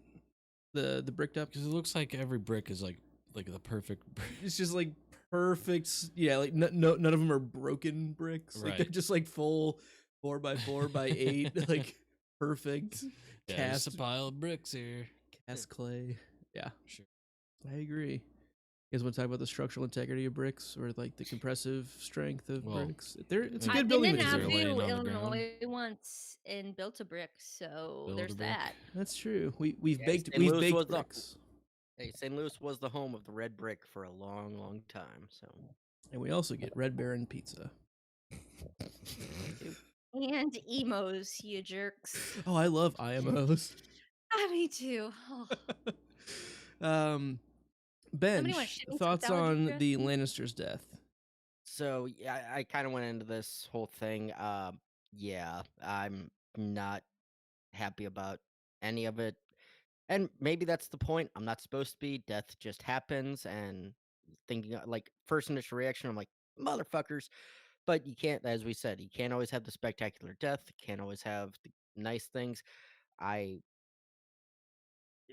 it was very weak. It was very just not emotional. I know they were trying to play up the emotional side because they were trying to do the double turn and using wrestling terms, turning the baby face heel and the heel's baby face. So in that moment, Danny, who was the baby face, turned heel, and now the heels they're showing emotion.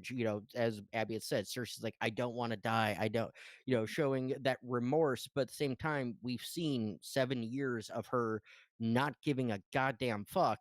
So that turn to the babyface of trying to make us feel for her and feel for Jamie, who just fucked over Brienne and did all this, it fell flat, and they deserved way more. One question I had for the crew: who thinks that Tyrion thinks they might have gotten out? That's what Or that was will his think plan of attack, right? Because he said, "Get her out and Yeah, ring the that bells." dinghy down there. And As far as he you know- knows, yeah, that Well, took place. If the dinghy fits, you must acquit. yeah, well, that's true. Yeah, the dinghy probably would be gone. It's probably so. If well, the or dinghy's it's still. there. I'm saying it's probably still there. Yeah, so okay, so that's fair. If He'll the find dinghy that and fits, realize, check okay, on the yeah, dinghy. You they're not. must acquit. I'm not trying to be like some super emotional female over here. I'm I just thought trying it to was be a normal fairly human. emotional scene. Not even have So- emotions. I do. I think I haven't cried in a really long time, like ever, my whole life. But it's cool. Anyways, what I like so much about this episode was before this, I'm all burn them all, and all of a sudden I'm them questioning all. myself. Right? It has made me question my own thoughts, my own words, whatever. And right here, Abby's hitting the reset button on her own person. I am like my whole life is like up in flames at this point, kind of like King's Landing. So, it's just been a real what did I say? Defining moment in my life watching this episode. You're at a turning But, turning point, Abby. if I was You on see a Dr. tuning Phil, fork- this would fork be in the it. This road. would be like one of my 7 defining moments of my life. When you see a tuning fork in the road, give it a ding. Ding. Ring them damn bells and then stop and pause. Anyways, so I'm watching Jamie and Cersei, and they're doing their thing, and Cersei's sad, and I'm mad at Cersei. She killed Missandei. Like, that's my girl. I love her. And all of a sudden, I just have this feeling of, for so long, I have been like, oh, Tyrion, like, just burn the Tarleys. Who gives a fuck? Like, why do we care? Because they chose this. And it has me questioning myself. And like I said, not to be emotional or over dramatic, this whole scene right here is another pause as I'm watching where I'm like, yeah, like I still think Cersei deserved to die, but I'm gonna have some like emotion behind it or like some type of feeling of man that really sucks, like having that fear that those two had in them, or Jamie, who I'm angry at because of Brienne, um comforting, like being the strength. I'm gonna have some type of good on you, and for Cersei that is a really tough spot. Whereas before this episode and Danny changes her tune. I feel like it'd be like, fuck you, hell yeah. Oop, oop, oop. Raise the roof. Whatever white people do to dance. But beep, beep, beep, beep, beep, beep, beep. And now I'm just like, man, like death is so final. Is it really worth it? And I think for me, this episode's done a good job of just being like, wow, where do you stand? Where is your morality? Good job, I guess. I liked it.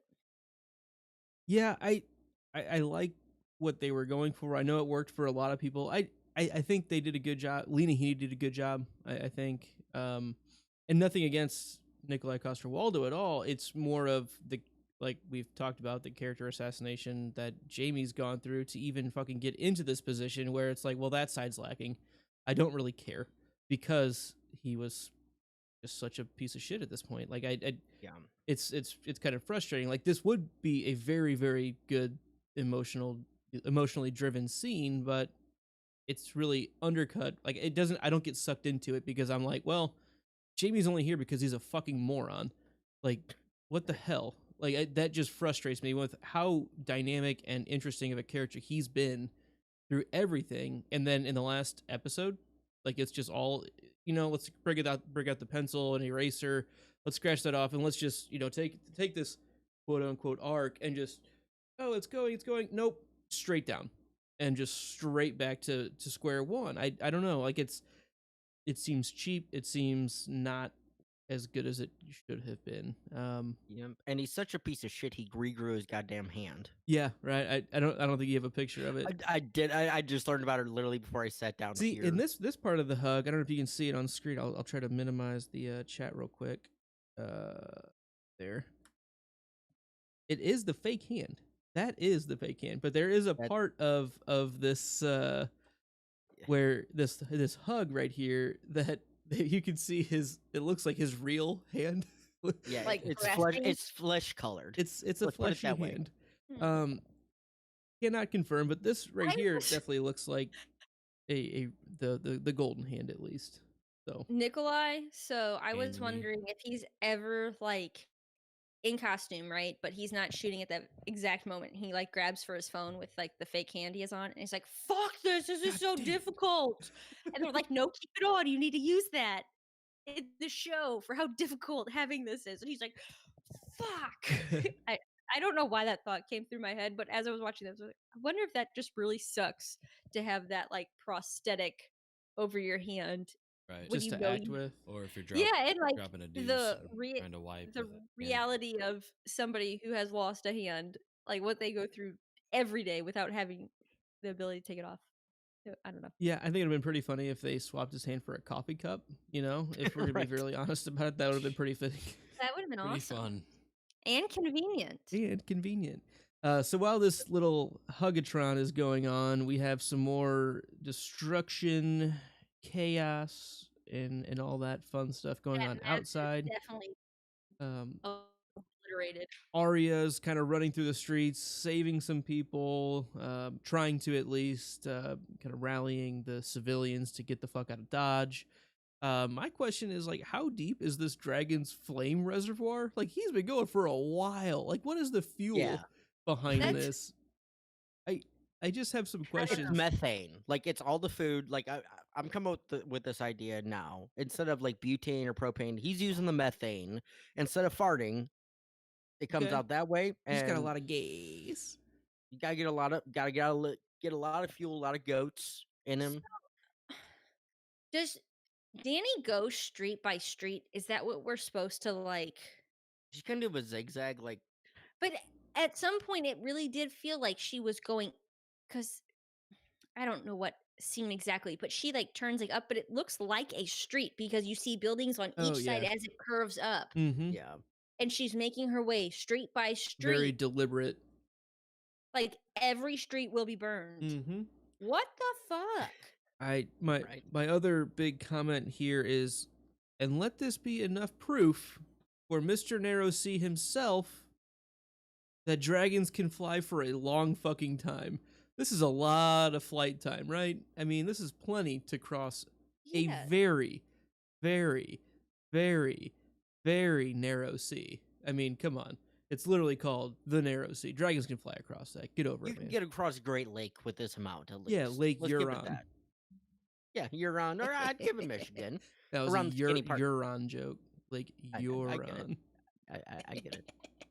Huron. So with this scene, I do want to give a shout out. It might be the last section technically, but I didn't realize it at the time until I watched it today and watched the behind the episode thing. But it's like a 6.5 minute long single camera shot of following Arya through the rubble, through everything. I was no like, hey, cut. someone It's literally besides one camera. John got one of these for the first time. Yeah. John got one, a couple episodes, said a but that was only couple. like that. Yeah, but that one was only like a minute and a half, maybe 2 minutes. This one was a good solid like 5 minutes of her running through, like even the rubble, like where it blacked out the screen. It was still the same single camera shot. When it came back on, it was still her kind of going. It's like, okay, that's actually kind of cool, I do like her so blood production mustache. wise, for this episode gets 10. Production wise, this episode gets an absolute 10, and acting wise, this episode gets 10. Fucking 10. There's other things that negate the score, but I'm not gonna get into those. But Disagree. but with that, the production and the acting from Arya here, from Maisie, going through that scene where, this is where she pops up and she runs into the house and she finds women kind of cowering, women and children cowering. She's like, we have to go. We got to go. And she runs out, and the one chick gets ran down by the Dothraki, and she's like, nope, let's get up, let's go. And that's Martha, right? That's the same girl that was Martha from the beginning, correct? Wait, Yeah. Martha's in Martha and Nora. Dragonstone. Nora and Martha. But that was the No, I'm so confused because Martha is Vari's little bird. And that's where I was confused too, was thinking that Varys, where you guys were talking about him trying to poison Dany, I think he was trying to poison Cersei. Well, he where literally she's not- sends Martha back she's to the not kitchens eating. after that at Dragonstone. But how did I know, Martha, the I know. kitchen girl, Yeah, and get that's where I was King's like, Landing? my first thought was him trying to get to Cersei. All and right, everything. chat. I'm just gonna rely on Says you. it You wasn't tell me. Martha. But chat. okay, I'm so Mackenzie's saying it's confused. not Martha. It looks All very right, similar. confusing. It looked very similar. there's So that's no where way. I was It's the confused. same girl that was walking in behind Arya and the Hound and got locked out of the door. Yes, but at it the looked start. very similar to the Martha girl. That's why I had I was more asking the question than anything, because I was. But the mother's confused name was too. definitely Nora. Yes, the mother's name was Nora. Anyway, so Arya picks her up and kind of walks off, and then all of a sudden Nora falls. Or actually, it was kind of a squab reference to a woman dying, telling Arya, "Hey, take her." And Arya tries. A little bit different than squab, but Fucking Arya squab. The girl that kept crying in Storm I of know. Swords. I was Okay. I was saying fucking squab. Oh, fucking squab. I thought you said who's squab. Nope, Sorry. fucking Yeah, so it's I thought it was a little bit of a reference to that ish. A woman dying, sent her daughter off with Arya, but then the daughter goes back to the mom, and Arya's not going to forget that. She's not going to forget that the flames are the ones that took out Nora and Squab. Nora and squab replacement number 1. Yep. Yeah, so she runs. Dany has that big scene coming from behind, like that street view, where those two get burnt alive, right? Dany flies up the street and burns the whole street, and Arya just kind of ducks behind the wall there. She wakes up in As the dust. The mom and the girl get burned, Yep. right? Yep, The and because the girl's mom's like, dead. take her, because she knows her leg is all And she fucking tries- busted, Mhm. and the girl like hesitates to go back, and No. Arya's like, fuck it, it's literally right there. I could smell the fire, like Mhm. and ducks. My note on that specific scene is just, does that eat her alive? I mean, I think this entire last 10 minutes, 6 minutes of following her will be a mechanism Arya uses to move forward. Yeah, But this very much reminded me of like Battle of the Bastards. This is Arya's version of seeing some of this true upfront carnage like Jon had there. And living with that is certainly going to be a thing, I think. So we'll and how see you how that posture emotionally. yourself moving forward too, Mhm. where your stance is, where your motives come from. Because Especially I've with seen, how Sandor left her. You know, yes, I think her perspective is incredibly changing at this point. Like you said, it's a Dr. Phil turning point. Sansa.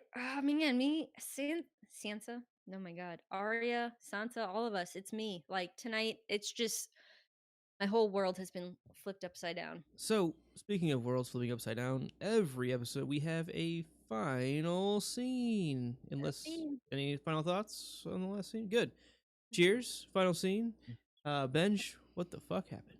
Clink, So clink. the dust settles as Arya wakes up to see the carnage and rides the fuck off.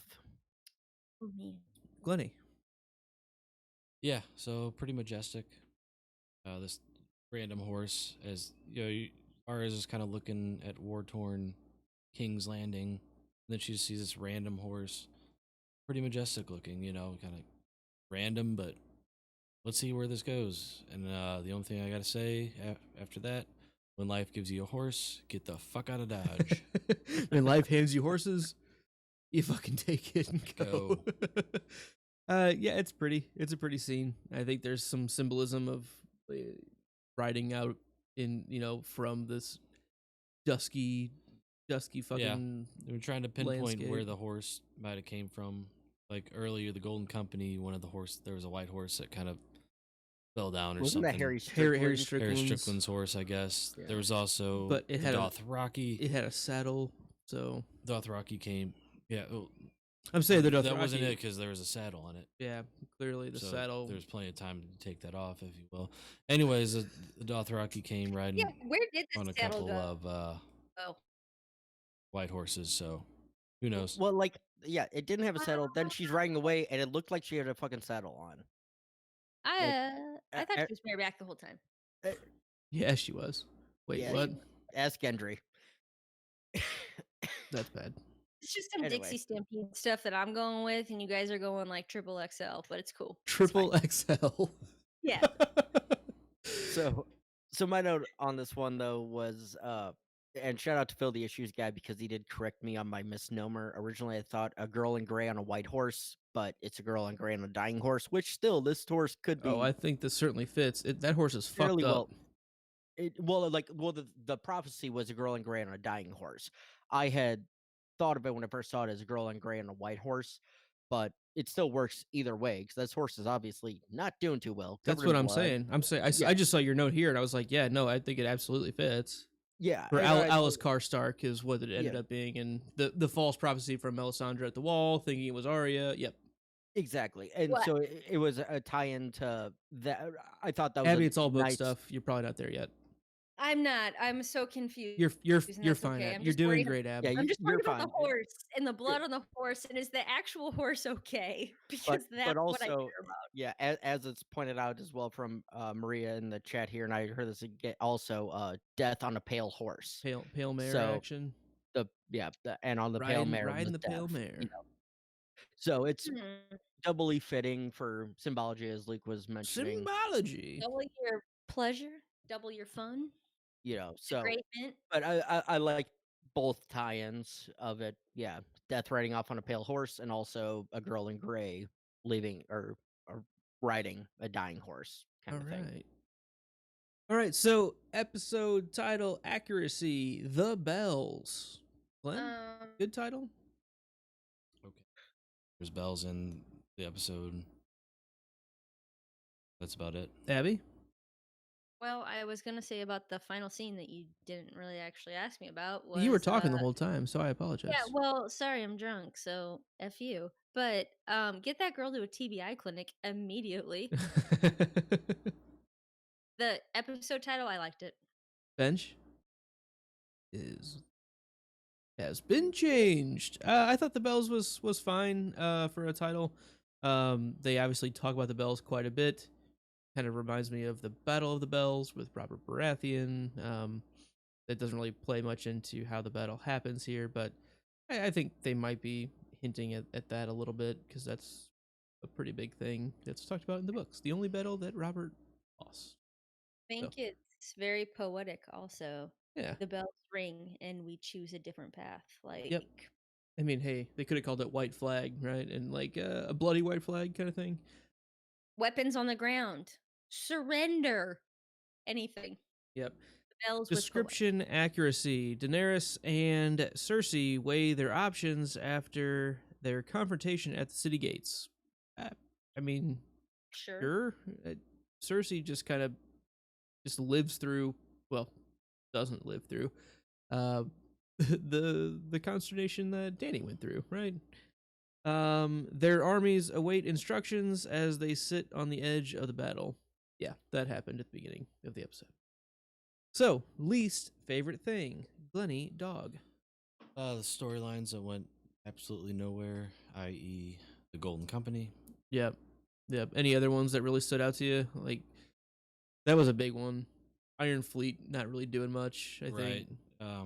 Yeah, there's a lot more examples, but Mhm. I Golden Company was the big Yeah. one, I guess. They've been talking about it. It's just like, oh, they were done in 25 seconds, if Yeah. that. Benj, least favorite thing.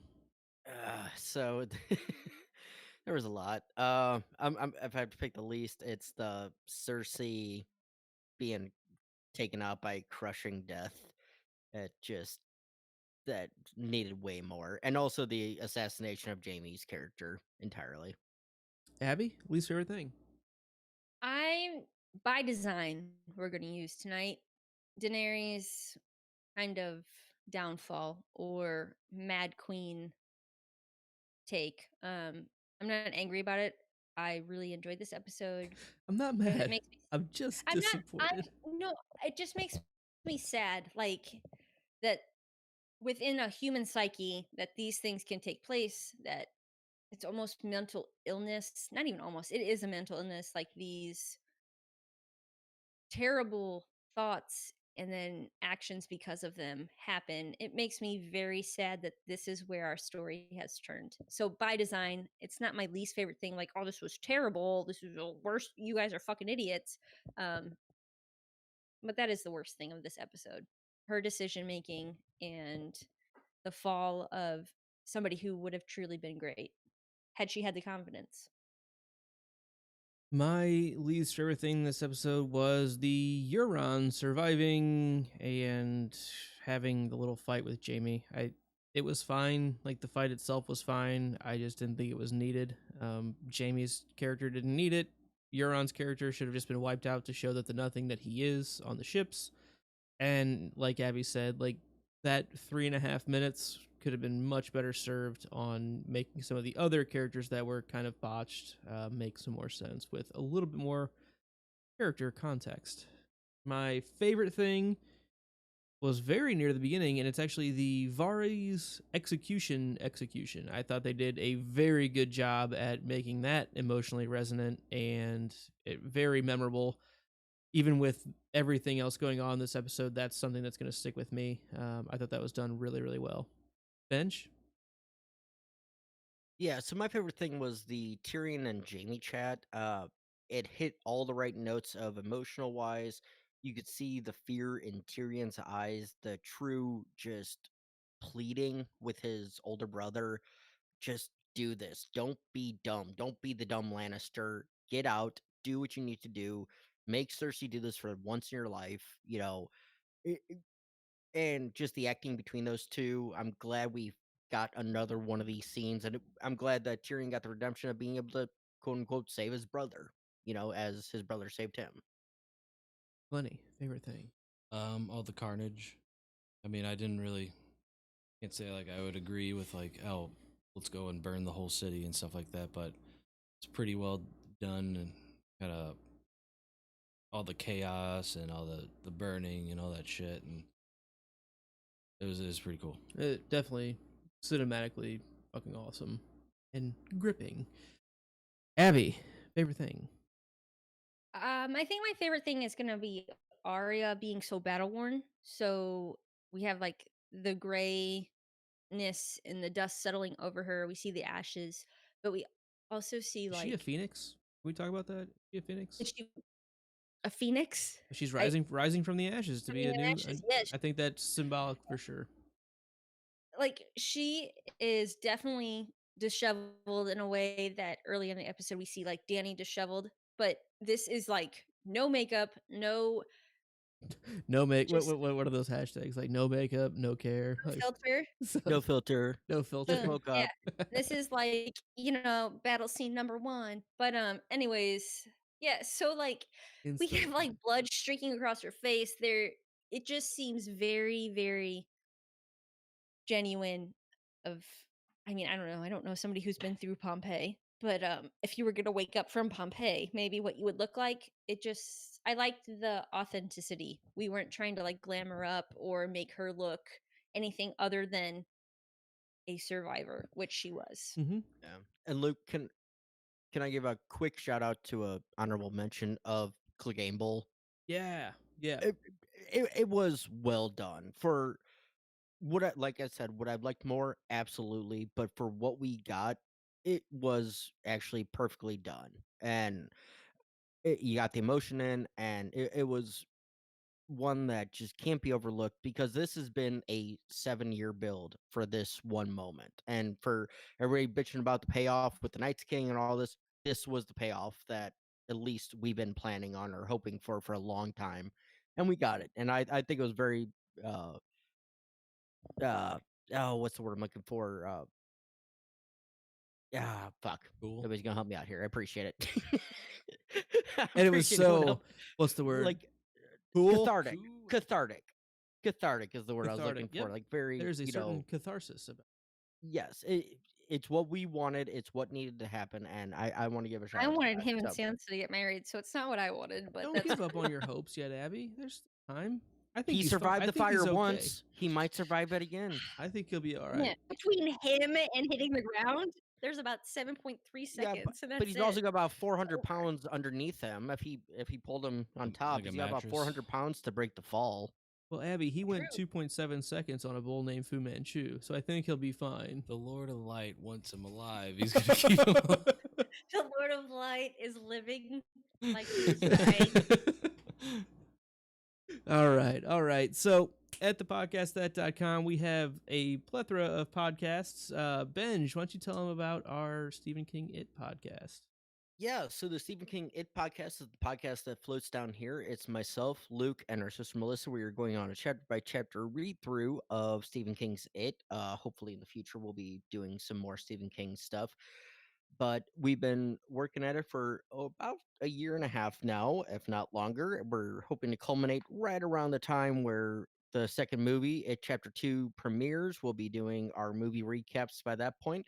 But you can binge it, read along with us, and it's pretty cool because I've read it a handful of times. Melissa has read it many times, and she's a Stephen King expert. I'm just a fanboy of horror films and Stephen King.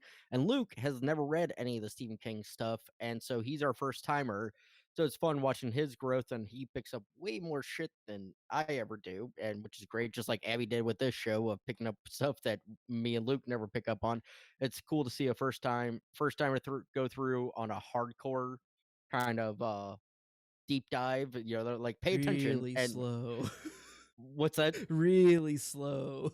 Really slow. Yeah, a year and a half to do what, 20 chapters? It's a long we're at book, 20 though. I mean, it's what, 1,100 pages. It's a long book.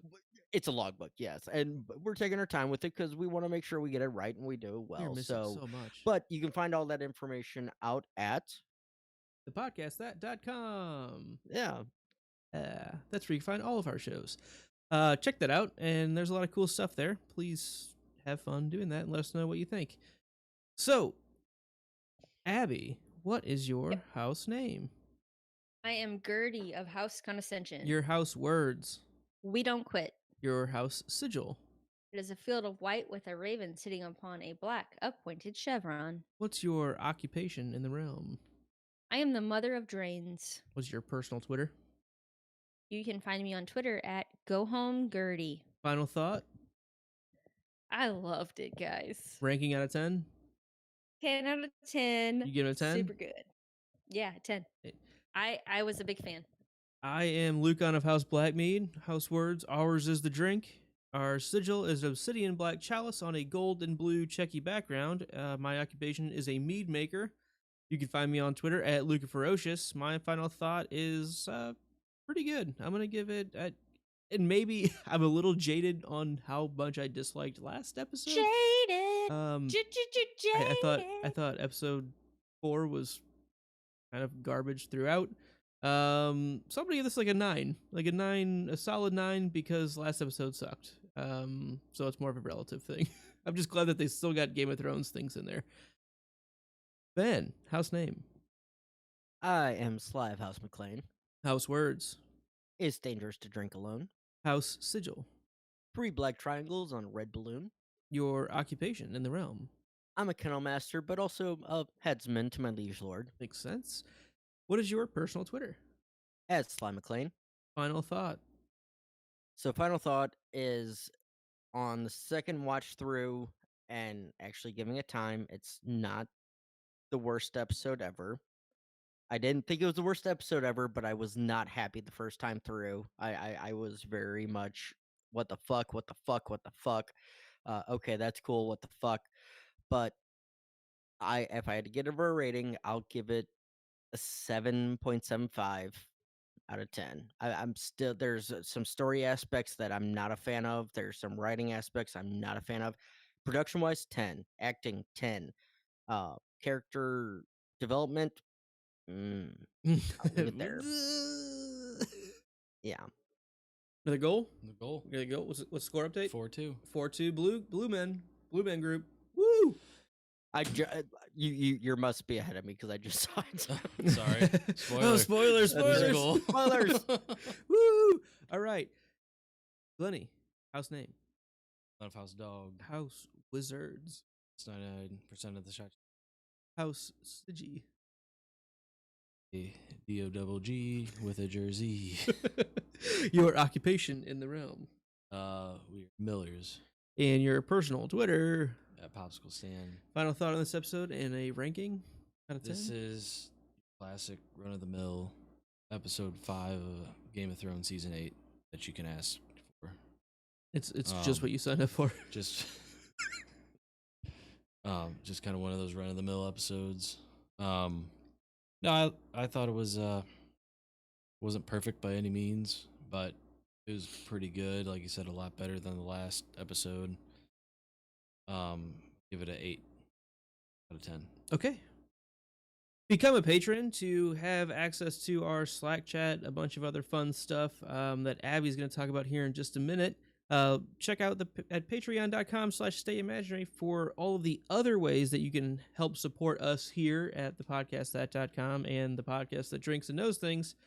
You can help keep our beer bank full by going to thepodcastthat.com/support us, where we have a TeePublic store where you can buy t-shirts. I would say you can get a Lumber Like a Number shirt, but that was apparently just taken down by HBO. Not sure why that happened. Pretty mad about that. But because the Umbers became a thing finally. But still, I don't want to talk about Make it. a Rickon I don't shirt. want to. I don't No want to one talk will about ever it. give a shit. Rickon, not a real person. That shirt's coming soon. He likes walnuts. That walnut crucking motherfucker. Fucking nuts. Abby, tell us about the Patreon giveaway coming up again. So we have a special Patreon giveaway. It is a birthday gift giveaway in honor of Luke turning the big 3-0 and our sister Melissa turning. It's like a tournament. We're gonna have a They're tourney actually. tournaments.